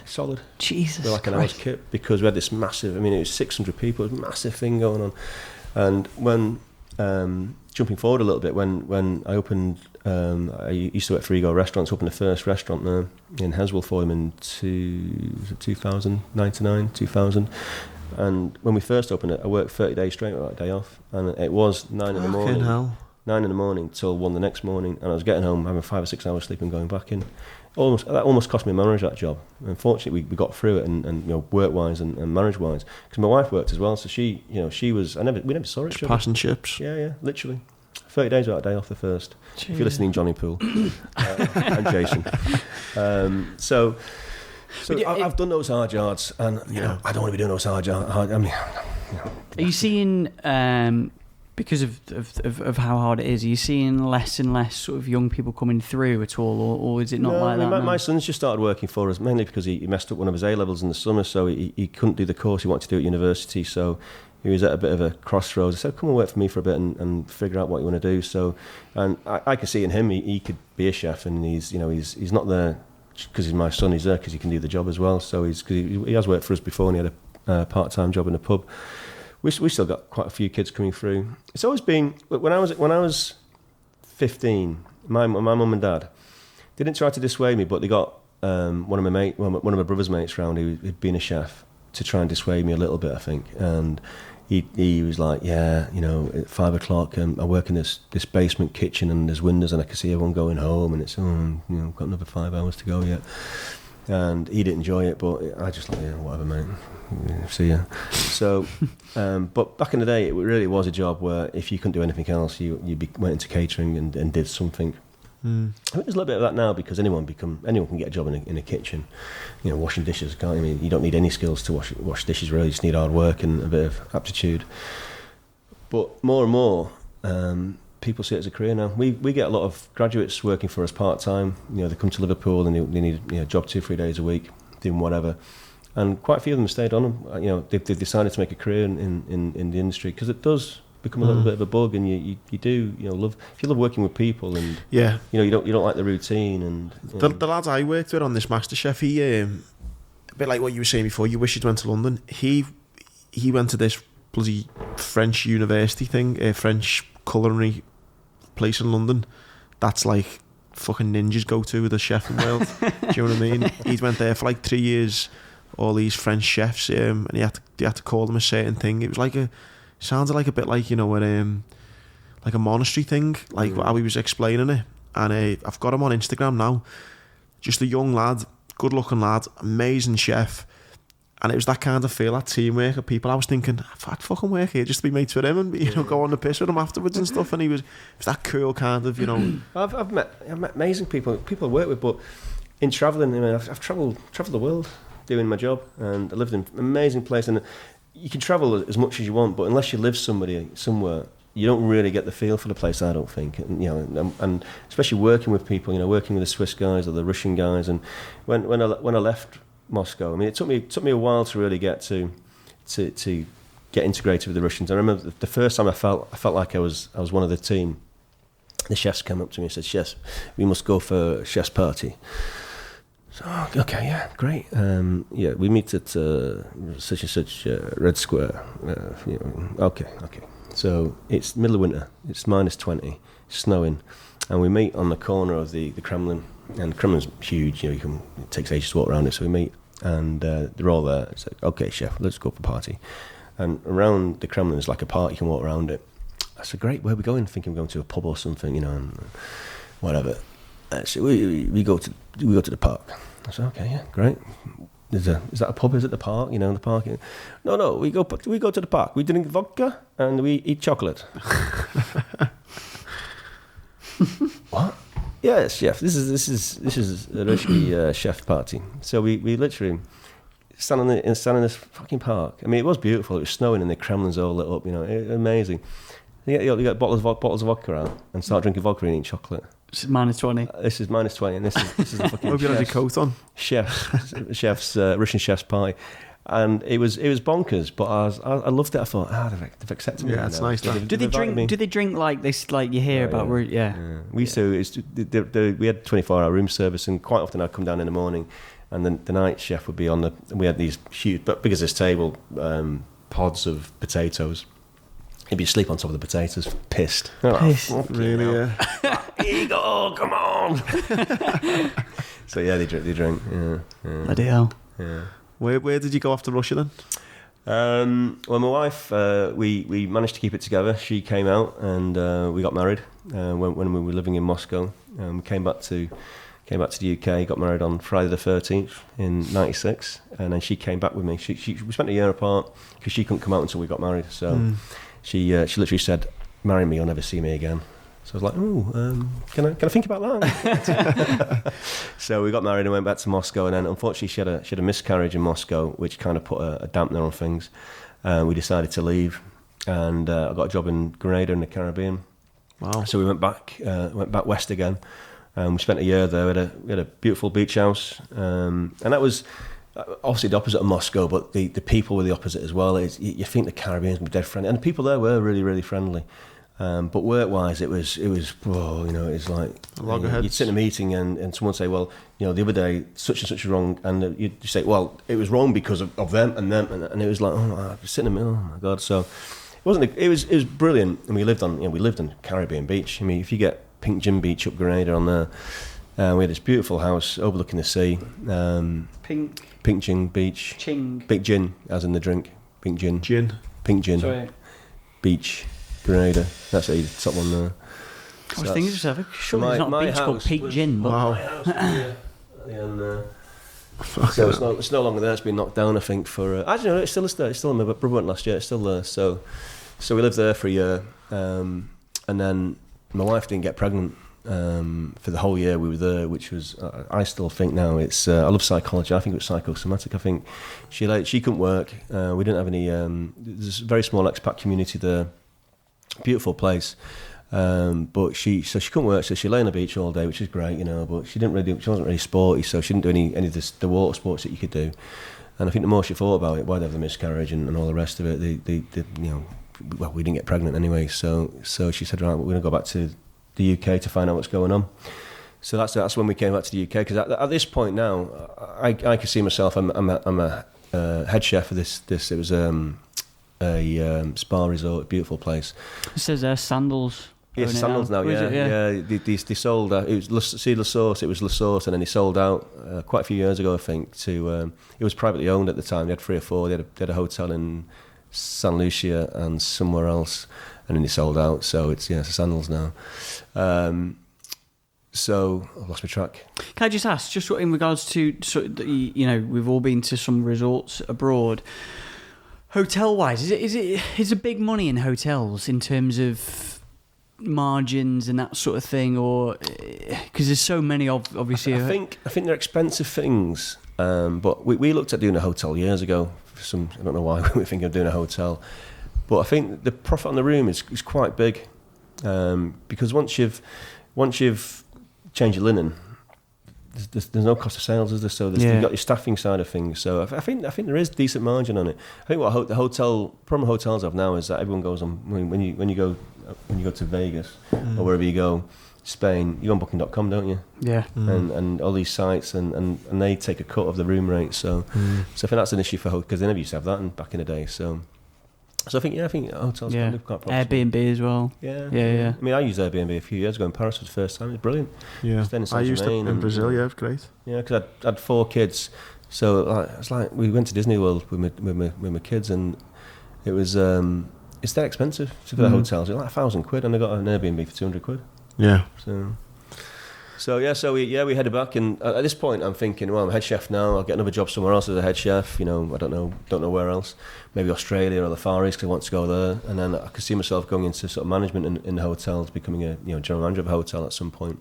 That's how I saw my career progressing. Coming back to the UK didn't interest me at all. I didn't want to come back to Stockport. I mean, why would you? But obviously, the whole pregnancy thing was a major issue for us. So we did a year and decided to come back to Stockport.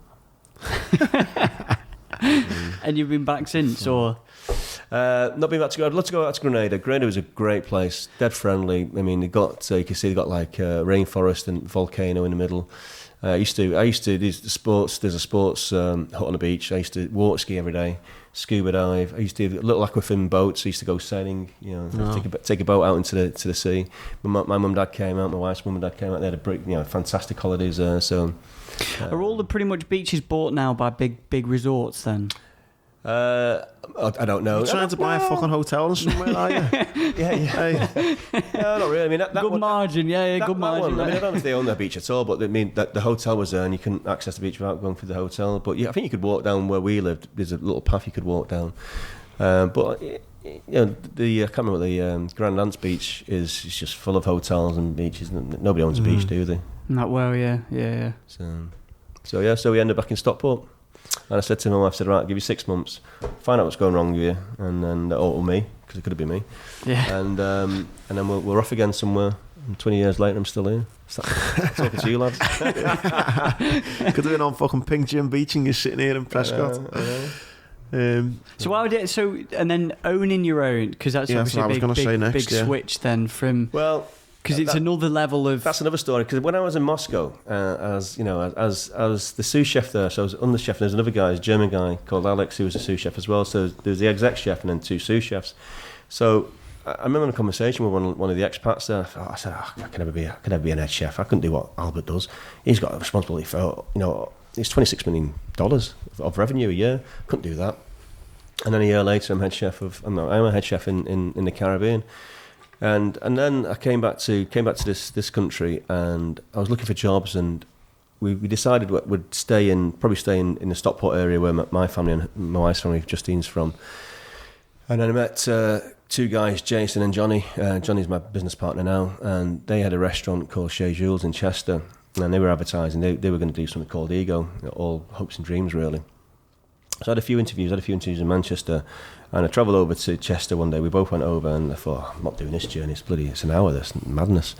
But I met them, and I loved what they had to say, and I instantly liked them, both of them. And I had a couple more interviews and decided to take a bit of a chance on them, and them on me really, I suppose, because with my background, I had a great CV, but they didn't know I might just bugger off again somewhere, so they took a bit of chance on me. And I did likewise, and they said, we're going to do this thing called Ego. It's going to be a Mediterranean sort of concept, and we're going to open 5 or 6. I have heard that story a million times, and I hear what guys just saying we want to open 5 or 6. We're going to do this, and we're open 5 or 6. We've got funding, this, that, and the other, blah, blah, blah, blah. Yeah, whatever. And I hear it now, and we've had chefs leave us to do exactly that with other people. And do they come crawling back? Sometimes 6 months later, it's all hopes and dreams, and it's not going to happen. So most of the time it doesn't happen, because the hardest thing in restaurants is finance. And well, I think half of restaurants fail in the first year or something like that, something mad like that. And it's getting the finance. Opening a restaurant is an expensive business. So it's a combination of things that makes it hard to do it. And then opening your next restaurant is expensive. So I used to work for I used to be a waiter when I was 16, and I used to work for a chap who had a pub not far from me. And you could just see it's closed down a year and a half, so a little over a year, what you said then, closed down a year and a half after it first opened. But he'd kept it going and kept, where it was losing, but he just had this vision in his head but he couldn't quit it, he just couldn't leave it alone because it was his baby, and he kept going, obviously finally run out of money and couldn't borrow anymore, and then I don't know what he's doing now, but it's so sad how people just keep, where you think, we need to knock it on the head now, but it's just got this vision that it's going to work, and it does become very personal as well. So I took the job with Johnny and Jason, and they had Chez Jules in Chester, which is the old fire station, which I worked there for a few months, and then we opened in, I think it's about May time, April, May, in 99. Yeah, 99, because we did the New Year's 2000, the Millennium thing. So they sold. So we did that, and we did open more restaurants. We opened Chester, Liverpool, Stockton Heath, and we were on to our 5th or 6th in Lichfield in 2008, and they got an offer from a chap called James Haller to buy the restaurants. I think 5 or 6 million quid they sold out. So they were. What a good time! 08 as well. 08, yeah, perfect. I mean, they sold at the right time. I know it was difficult. Jason didn't really want to sell. Johnny did, and there was a bit of a clash there. But it was absolutely the right time to sell, because our sales weren't really growing, and it needed a push to the business. And they sold and left, and I stayed on. I was the most senior person in the business at the time, so I stayed on. And it's quite exciting, because I thought, great, we've got these guys, they'd run Latasca, and they had funding of 20 million to open, 10 restaurants or whatever, and they came in, and I was like, wow, these guys these are top boys in the industry, they know what they're doing. I mean, Latasca, I don't know how many restaurants they had, 50, 60, 70, don't know, and they're going to open 10 restaurants, and it's going to be great for my career. So for me, it was great. And we started opening restaurants, and the first one we opened was in the Trafford Centre. And I'm thinking, Trafford Centre, that's not really. We would never dream of doing the Trafford Centre with the old guys. And I remember sitting there thinking, oh man, this is crazy. But what do I know? I mean, I don't know anything, do I? Just a chef really. And I was still cooking most days at that point. And so we opened in the Trafford Centre, which was a complete disaster. I think it was closed within 6 months and cost them best part of £1 million, I think. So it was the wrong concept in the wrong part of the Trafford Centre, and probably in the wrong in that food hall bit, because there's 2 levels, isn't there? They were downstairs. And downstairs, the where entrance. Five Guys is there now. Yeah. We're Five Guys. Yeah. So that's like there. Right. So I mean, I remember walking in before, there was nothing there at the time, and I walked past it and I was like, where is this? I saw it's there. So, and in hindsight, thinking, well, that's not good, is it? Because I just walked right past what it's going to be. And obviously, once a restaurant there, you do kind of see it a bit, but Trafford Centre, you just want fuel, don't you? You just want. I mean, I hate the place. I literally walk in and my soul just crumbles a little bit more, and it's not been for a few years, mate. Awful. So the rent as well for that. Oh, it's just mental. Must be insane as well. Yeah, I can't remember what we were paying, but they offloaded it, and I think there's what was the Scandinavian bar? I can't remember what it's called now. Crow took it over, and we paid them to take the lease. I don't know how much we paid them, but we paid them to take the lease, and they failed as well. And then Five Guys took over, so you needed a big brand, a big pull really. So if you love Five Guys, you're gonna look where's Five Guys in the Trafford Centre. You're gonna go there, aren't you? Yeah. It's not far to walk. So I remember seeing an interview with a guy. I don't know if he's still with it. I remember seeing something on the news. Living Ventures, is it? Or something?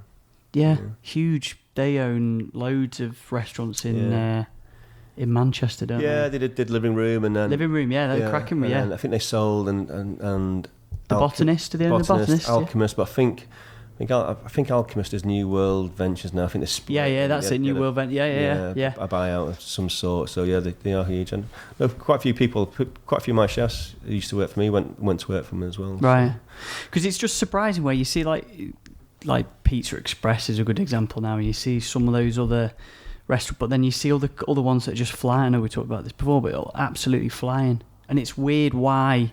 Like, it's so strange, because Pizza Express is a concept. Like, I eaten there loads. It's not that expensive.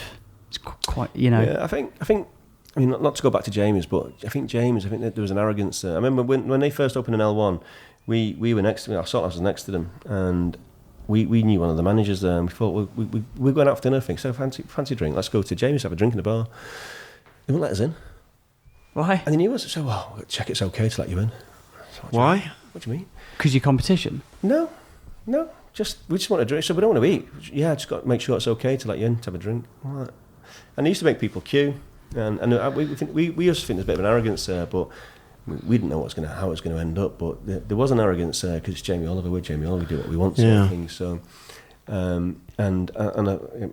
what I heard is that in later years they were paying crazy rents, crazy premiums to get into places, and I think that arrogance was probably there. And you, it's like any business. If there's everything's got to balance up at the end of the day, hasn't it? And if not, then it's not going to work. And I mean, Jamie Oliver came to Liverpool once, I think. I mean, it may have been more, but I never heard of him coming in again. and that's it. And I think the great thing about Liverpool, and listen, I am the least foodie person ever, but you'll know more. But I think it's just got such a great, and I think Scousers as well love, you know, a good kind of independent, small, rather than the big. Yeah.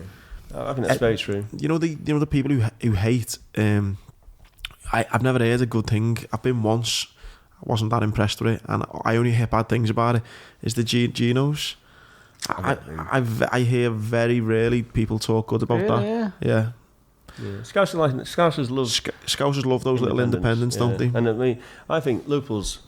I love Liverpool. My family's from Liverpool, but it's always been a fairly, last few decades, been a fairly poor city, hasn't it? But Scousers have always loved the party. They've always loved going out, dressing up. And I saw someone on Twitter the other day, why the Scousers love 70s disco so much. And it's like, yeah, they fucking do, don't they? Go to Jenny's bar and playing disco on a Saturday night. It's like everyone's like, ah. Went there the other day after the slaughterhouse. Great. Yeah, so I think Scousers love, even in the 80s, love a party, love going out, love drinking, love getting dressed up. The girls. It's a bit of a cliche, but it's true. And they do love the independence. And I think I live in Manchester, so I see the city centre of Manchester, and it's very much chain, and very few independents. Quite different. And the Northern Quarter is changing a bit now, but for many years it wasn't. It was mostly chain restaurants. So two different sides, I think, to the two cities. My pet hate is a fucking Costa Coffee or a Starbucks. I fucking much rather go to a little independent cafe. I think they're just everywhere, though, aren't they? Yeah. Well, I don't drink coffee, to be fair, but I mean, if anyone catches up, independent doesn't mean good. I mean, I've been to loads of independents and it's been bloody awful. I'm thinking, especially coffee shops. I wish I'd gone to bloody Pret for a coffee, or this is bloody awful. So independent's great, but you got to be good as well. Yeah. And Coca-Cola now are in Costa Coffee, don't they? Yeah. And so they're you can't get away from now. Costa Coffee. Every single petrol station's got one of those damn vending things, haven't they? I just think Scousers hate that big corporation, don't they? Big government corporation ruling, and they'd much rather see someone having a go and going, yeah, you know what? Yeah. In terms of eating out, though, with the differences Manchester, Liverpool, obviously apart from the independence, is there anything else that's different that you see comparison-wise, or fucking football teams? Well, yeah. On food-wise. On that, just before you answer that question, just what you're joking, then saying football, how much does it affect, if anything, when one or two of the teams are doing well in the city? That's a good question, isn't it? In Liverpool? Yeah.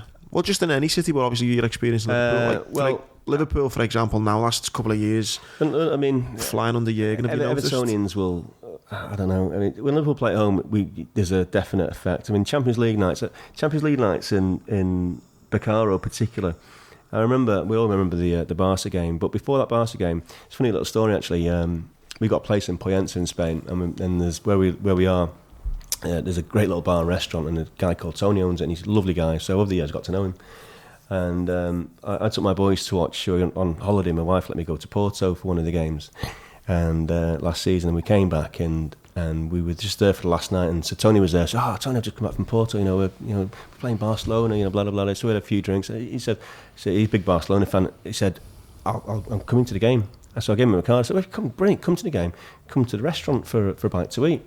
And well, I'd love to see you there. Blah blah blah. So completely forget about it. Day before the game, I get this phone call from Spain. I think that's a bit weird. Hello. Hey, Paddy, it's Tony. Hey, I'm coming tomorrow with all my friends. Blah blah blah blah blah. I said, great, brilliant. So they come in the day of the game, and Bacaro on the Champions League game is brilliant. It's full of Liverpool fans. When we played Porto, full of these sophisticated Porto dudes. All really, and they're just smart. But it's brilliant because you got the away fans, the Liverpool fans, and it's 3 o'clock, 4 o'clock in the afternoon. It's packed. It's like a Saturday night. Yeah, and the bar's full, and there's a real energy to the place. So Tony comes in, and there's 5 of his mates, and they're sat there, and they're saying, we talk, because I went to the Barcelona game as well, 3-0, and we said, blah blah blah, and they're like, lads, just enjoy the game tonight. Just enjoy watching Suarez, Messi. Enjoy football for what it is. It's such a shame, Liverpool. It's just a shame. Why couldn't this be the final? And we're like, yeah, honestly, and. I had a sneaky feeling that we'd do something, but obviously didn't think we'd do what we did. So, yeah, lads, enjoy your meal, blah, blah, blah, blah. So obviously what happened. And the next morning, we're walking into Bacaro, still on cloud 9.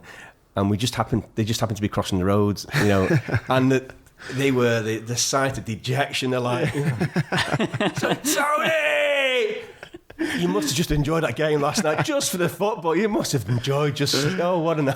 They're like, it's funny. So yeah, when Liverpool play at home, we do get a big swelling. Not so much for Everton. So I don't know why that is. Just honestly, I don't know why that is, because you don't see.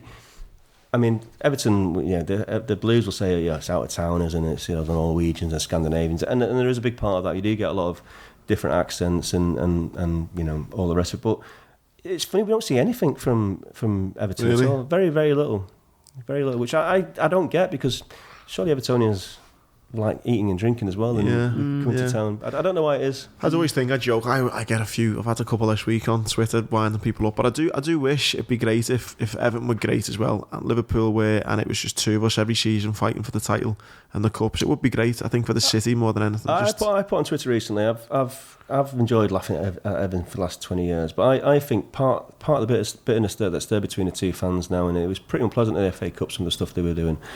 I think because they've been so starved of success that they get the enjoyment from hating us that much, and it creates this horrible atmosphere. And did you see the Leicester fans putting up the sun on the on the phone? That to me was a bit of a trigger. For knobheads, why are you doing that? What good does that do you? Why use that as a as a thing to get at us? So, and Evertonians get bin dippers and feeder scouts. They get it as well. So my eldest boy is like, no, Dad, no, don't do it. But I don't mind him. I hope they get a bit of success, because I think that will take away some of the anger there. Yeah, I just think from a city point of view, you look at the businesses that boom because of it, and I remember that season when I think it was 2014, Liverpool nearly won the league then, and Everton were getting Champions League, and it was great. Just going out for a pint and all the Reds, all the Blues out, and you both won on a Saturday afternoon. It was fucking great. There was none of this, you're just shy, wish up. It was great. I agree with you. My lad doesn't, but I do. I mean, I still want us to beat them, and I want us to be better than them and win more than they do. But just a little bit of success for them would be nice. We're going. So the rest. So what restaurants then have you got in town? We opened Salthouse Tappers 10 years in I always forget, June or July. 10 years old, and then Hanover Street Social around the corner. Bacaro, and we're just about to go into Pins Bowling on Duke Street, which is like a ginormous 26,000 square foot bowling, ping pong, pool. I've seen karaoke. Yeah. We're doing the food in there. We're doing Bacaro pizzas and Rocket and Ruby. Rocket and Ruby lives. Rocket and Ruby burgers, hot dogs, real trashy American food, but done to the best possible incarnation of it. So yeah. Goodness me. Yeah. I take some doing that, don't it? We talk about all the struggles and how difficult it is. The fact that you're 10 years on. Yeah, I mean, we started opening restaurants with ego, and they opened a few failed, a few succeeded, and I quickly realised we saw things very differently, and I thought these guys would make quick decisions, open a load of restaurants straight away, and I thought, they know what they're doing, and they did in a sense, but they didn't make good decisions, they made quick decisions, and half the restaurants we closed very quickly. A few worked and a few didn't. So that really got me thinking about why they worked, why they didn't work. And I ended up driving around motorways in the northwest of England, from down as far as Lichfield and a place down near Coventry, I can't remember what it's called. Anyway, so it doesn't matter. And I spent a lot of time on the motorways and cars, going from one Identikit restaurant to another Identikit restaurant, and some worked and some didn't work. And I spent a lot of time thinking, why is that one working? Why is this not one working? And sometimes there was no rhyme or reason. And other times I thought, well, that's just in the wrong place. I remember one place in Leeds we opened, and it was a bad site. And I remember sitting there thinking, fucking hell, this is not going to work. Why are we opening here? But nobody listened to me. Whereabouts in Leeds was it?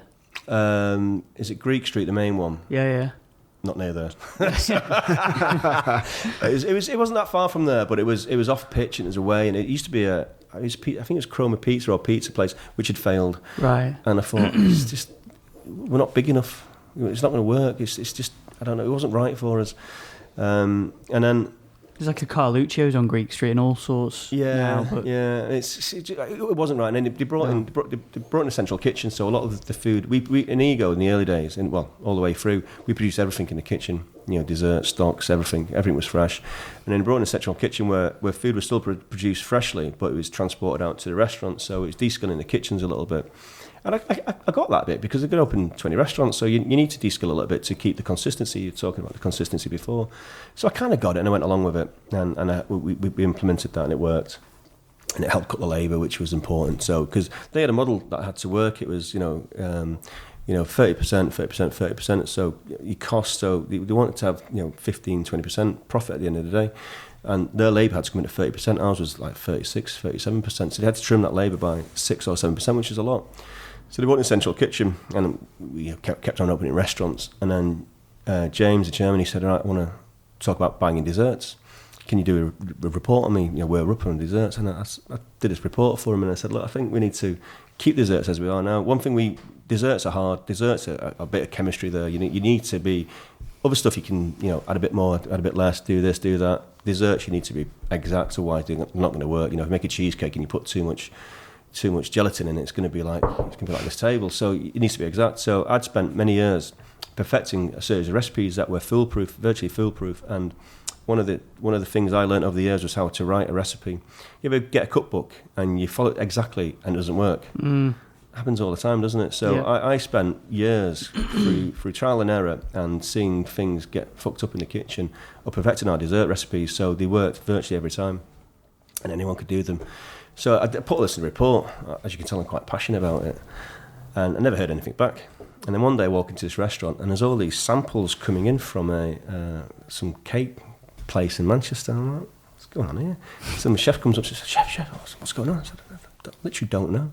So he'd gone, not over my head because he's the boss, so he'd do what he wants. So he brought these, not consulted me and brought these desserts in. And that was a point I thought, right, I need to do something here because they're not listening to anything I say and not just listening to me. They're not coming up to me and say, look, take on board what you're saying, but we disagree really, so we're going to do this anyway. We'd like you to, blah, blah, blah. Completely disagreed, completely cut me out of the process. And at that point I thought, my days are numbered here. I need to move on and do something. So, and that's when I first started to do my own place, because I knew how risky opening a restaurant was. At this point I just had a baby girl, so I had 4 kids, baby girl, biggish mortgage, had a nice secure job I'd been for 10, 11 years, company car, all the rest of it, and I thought, oh God, I'm going to have to bloody do something here. That's probably the scariest thing ever. But at the same time, it's a bit like Bermuda, scary, but I just did it. I thought I've got to figure it out. Well, I knew eventually they would get rid of me, and eventually they actually made me redundant. So, which was it ended up being brilliant timing for me because I was planning to leave quite soon. So they actually came one day and said, "We're going to make you redundant." So it's So you used some of that cash to then. Yeah, well, I've been there for 10 years, something like that. So I got a nice. Yeah. I mean, I paid for my kitchen and salt house, which is. And I remember the day. Obviously, the moments like that. My wife. I called my wife up, and no, I didn't call her. I turned up at home at 2:00, and she said we're going to make your position redundant. We need to do a consultation process. You can keep on working if you want, or you can go home. And I was going, oh, what's that? I mean, I was dead happy because I knew I wanted to leave, and I said, I think, it's going to be a bit of a shock. This, I think about go home and tell the wife, and yes. So I get home and my wife happens to get home at the same time. She said, "What are you doing here?" I said, "They got rid of me." She said, "You what?" I said, "I'm gone. Got rid of me." She's like, "Fucking hell, brilliant!" I said, "You're not meant to be happy. I've lost my job."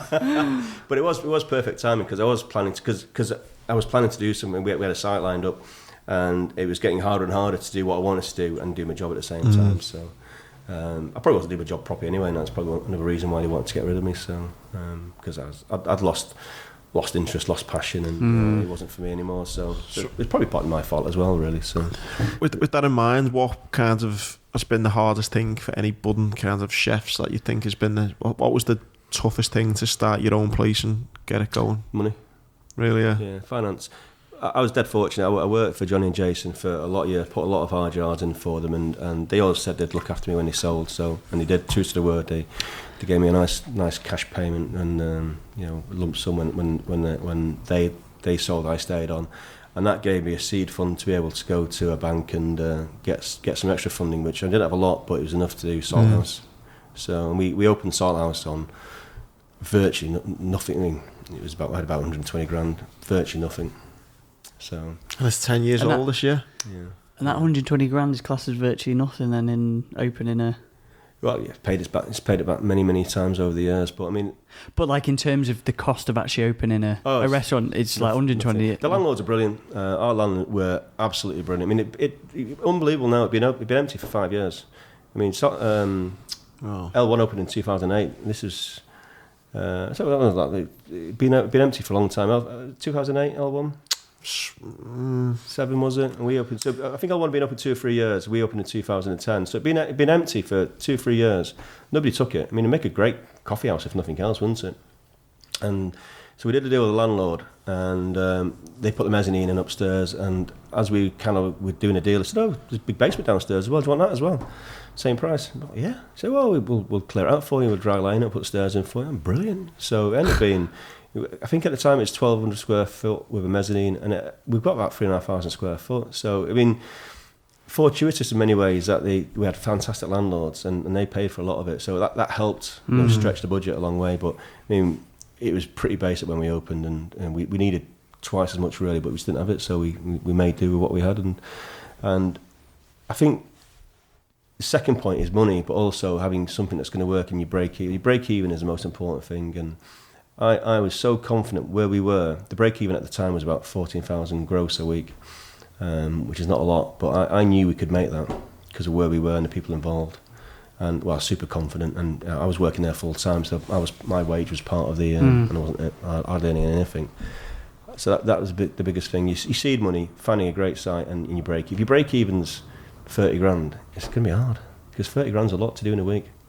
So 14 grand sounds a lot to do in a week. But you break it down. So Saturday we're going to do 3 or 4. Yeah, probably do 3 or 4 on a Saturday. Friday 2 or 3. Yeah, so there's 7 or 8 already straight away. Monday, Tuesday, Wednesday, Thursday, 1.5, 2. Yeah, I think we'll do it. So it's that kind of logically thinking it through. What do you reckon? Not to put you on the spot here, but Albert Schloss, just because we've talked about it. What do you reckon they do on a big Saturday night then? I've heard numbers. Have you? I've heard numbers. Yeah, I mean, six figures. Huge numbers. Yeah. More than 6, so 100 grand plus. Yeah, I've heard of numbers around that. Fucking hell, on one night. I've heard numbers like that. I don't know if it's true or not. I've heard huge numbers on that place. Yeah. Jesus. I mean, all the time I've been in there, I thought this is a cash cow. This. I've only been that once with you, and it was fucking round then. Jamie Oliver's back in the day. They were doing about 200 grand a week, 180, 290, and that was 10 years ago. So you can imagine prices 10 years ago. They're not what they are now, are they? So 200 grand in one restaurant. Yeah. Bloody hell. You can make a lot of money in a restaurant and you can lose a lot of money. So I don't know Jamie Oliver's finances, but no, exactly. So, but yeah, it's the funny thing, restaurants get it right and it's brilliant, get them wrong and they are so I can imagine, like you said before, Tom, if you get it wrong and it's your heart, it's your baby, it's your heart and soul, and yet it's hemorrhaging money, it's that feeling of knowing when to think, when to quit. Yeah, or when to think it's just round the corner, just another little. Have you heard the story about the FedEx guy? FedEx, the company how that started. They started. It'd been going a few years or something, and it wasn't. He had this idea of using planes to get small parcels from A to B, and they had X amount of planes, etc. It was all good to go, and it was made a loss for the first bit, but it was just on the cusp of then starting to get into profit, and they had $5,000 left in the company account, and it wasn't enough to fuel the planes for the next kind of load. It was cash flow problems. So the guy withdrew the $5,000 from the company account, went to Vegas, gambled. No way, that's a lie. Google it. He gambled his last $5,000 of FedEx's company accounts, made $27,000 on blackjack, put the money back in the account on the Monday morning, and that was enough to fuel the planes for the next few weeks. And fair enough, 2 or 3 years later, it turned over 3 million. That's another thing, cash flow, because people say, how much is your restaurant going to cost to build? And it can be anything from 10 grand for a little cafe, whatever, to you wouldn't believe some of the prices of some of the restaurants. 4 or 5 million. Say it's 250,000. So you got your 250,000. What you realise is that you've got to trade, and you got to pay your staff, and you got to pay everyone, and you got to have money in your account. And if you haven't got that cash, and if it's a slow start, I mean, Frock and Ruby will be in our first restaurant. That's it, we're gone, finished. Fortunately, it's our fourth, so we were able to sustain those losses. But even for us, the losses were hard. So you got to have that cash flow to get through maybe a tricky period, or what happens if your boiler breaks, or you have your extraction stops. If your extraction stops, you can't open. If your toilets, if the plumbing, if you collapse drain, you can't trade. So you got to have that ability to see out the hard times. So. Spot on, mate. Like, this is a reliable source as well, Business Insider. I told you, it's a true story. Saved the company from bankruptcy with his blackjack winnings. He took $5,000 and made 27, and put it back in the company account. Amazing. He started with a mere $4 million inheritance, to start it. Did he? He was down to 5,000. Well, it was just something like over the years. It was, at that point where these all had investments, etc. And it was dwindled. 5,000. Yeah. Funds dwindled to 5k. They weren't paying the staff. People were having to use their own personal credit cards, etc. That's a bit of a punt. Fair play to him, but Jesus. Yeah. $5,000 as well back then. Must have been. Mate, so what would you say then, Paddy? Any budding? I mean, I'm thinking about having a career change and going into chef in some of the places you've been to, but I mean, years later, you say 35, years into it. Yeah, something like that. Yeah. No Advice? regrets. Yeah, it's definitely no regrets. I'm guessing from our chat, it's been fascinating. I've not loved every minute, because you have ups and downs, don't you? But looking back overall, I've loved my career, and no regrets whatsoever, really, because it's worked out really well.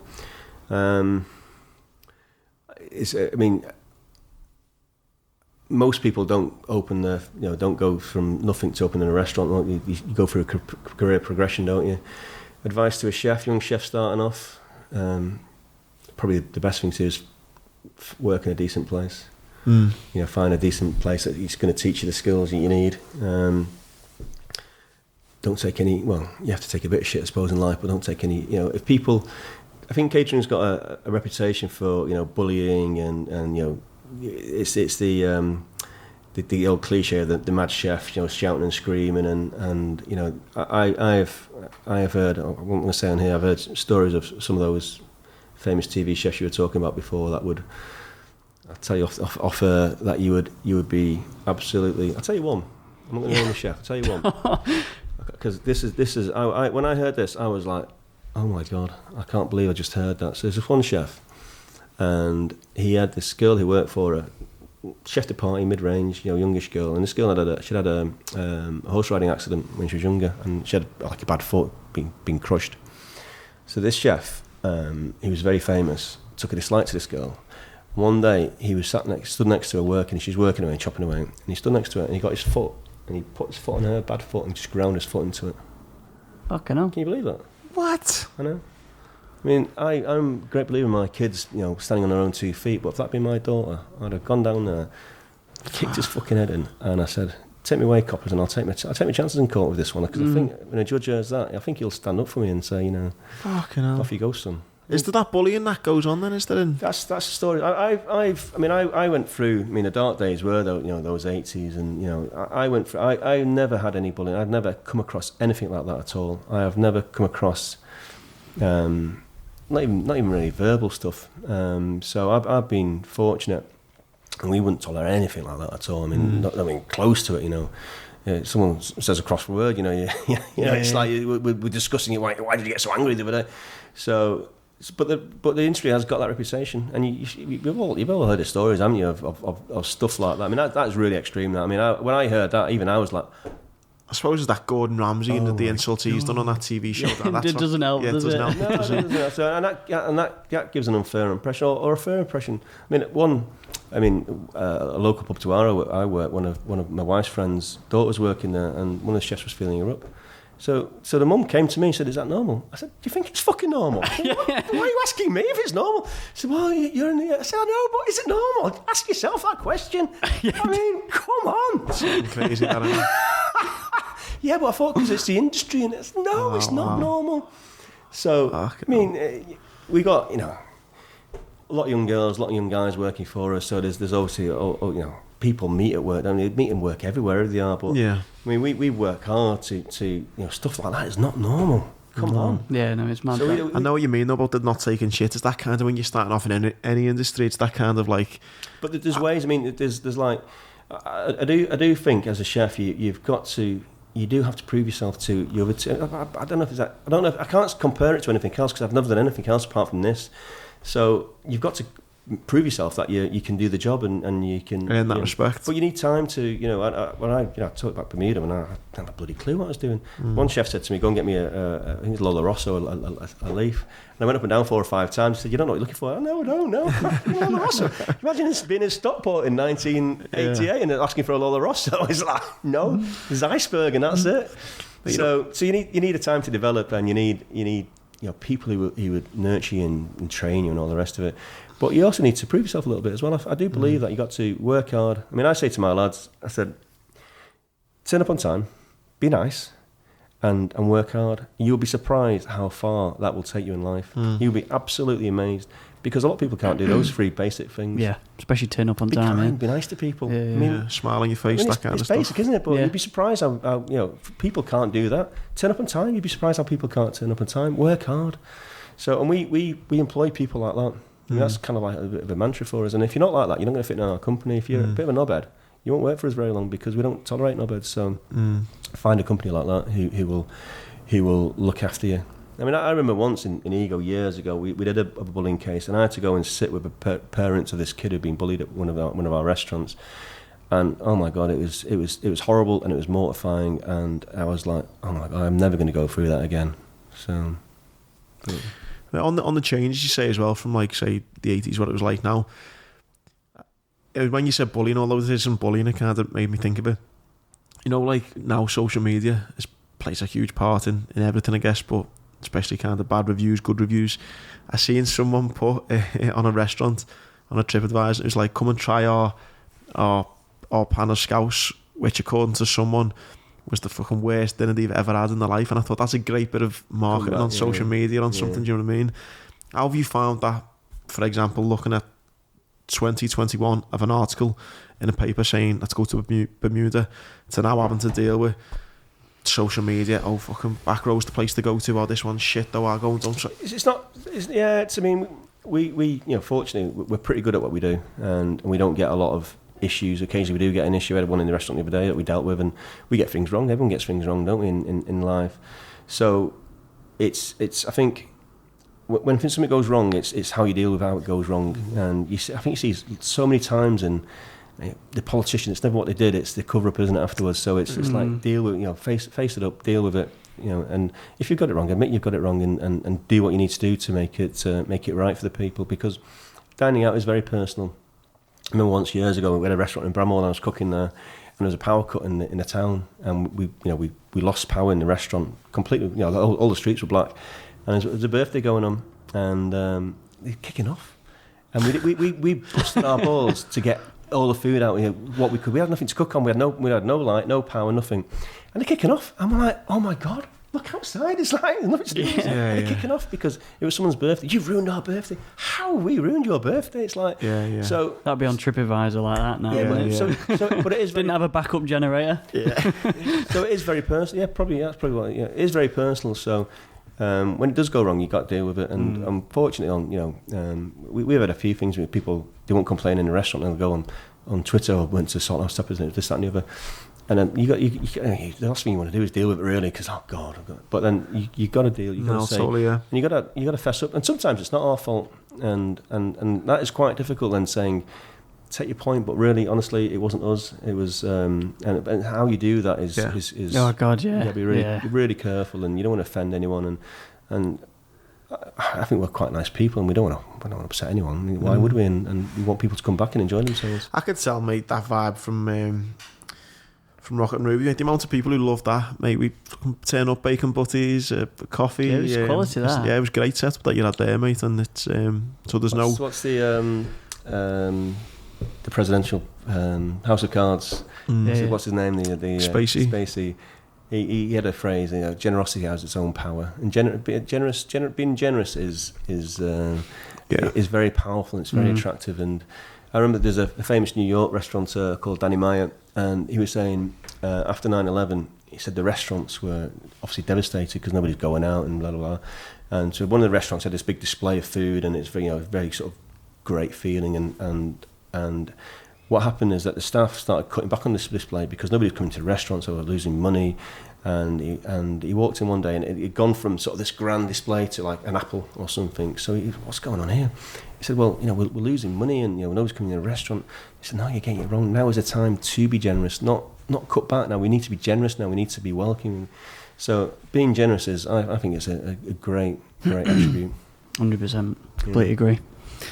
Any final words or anything? On that generous note, mate, I want to thank you again for initially letting me use or come into partnership with yourself and Rocket and Ruby and the guys there, 'cause I had a great time there, and I think there must have been a few times you've done it, well over 100 people will have came in and seen me speak now, thanks to you, and that means a lot, and thanks for giving up your time and how busy you are, and well, my wife's been calling me on the phone on silence. Is that why it's been buzzing? I thought it was mine, actually. I thought, shit, who's Paddy, it's been great insight for people. It's been again inspiring in its own funny way to hear about someone growing up Stockport and ends up doing what you've done. It's great to hear, and so yeah, thank you.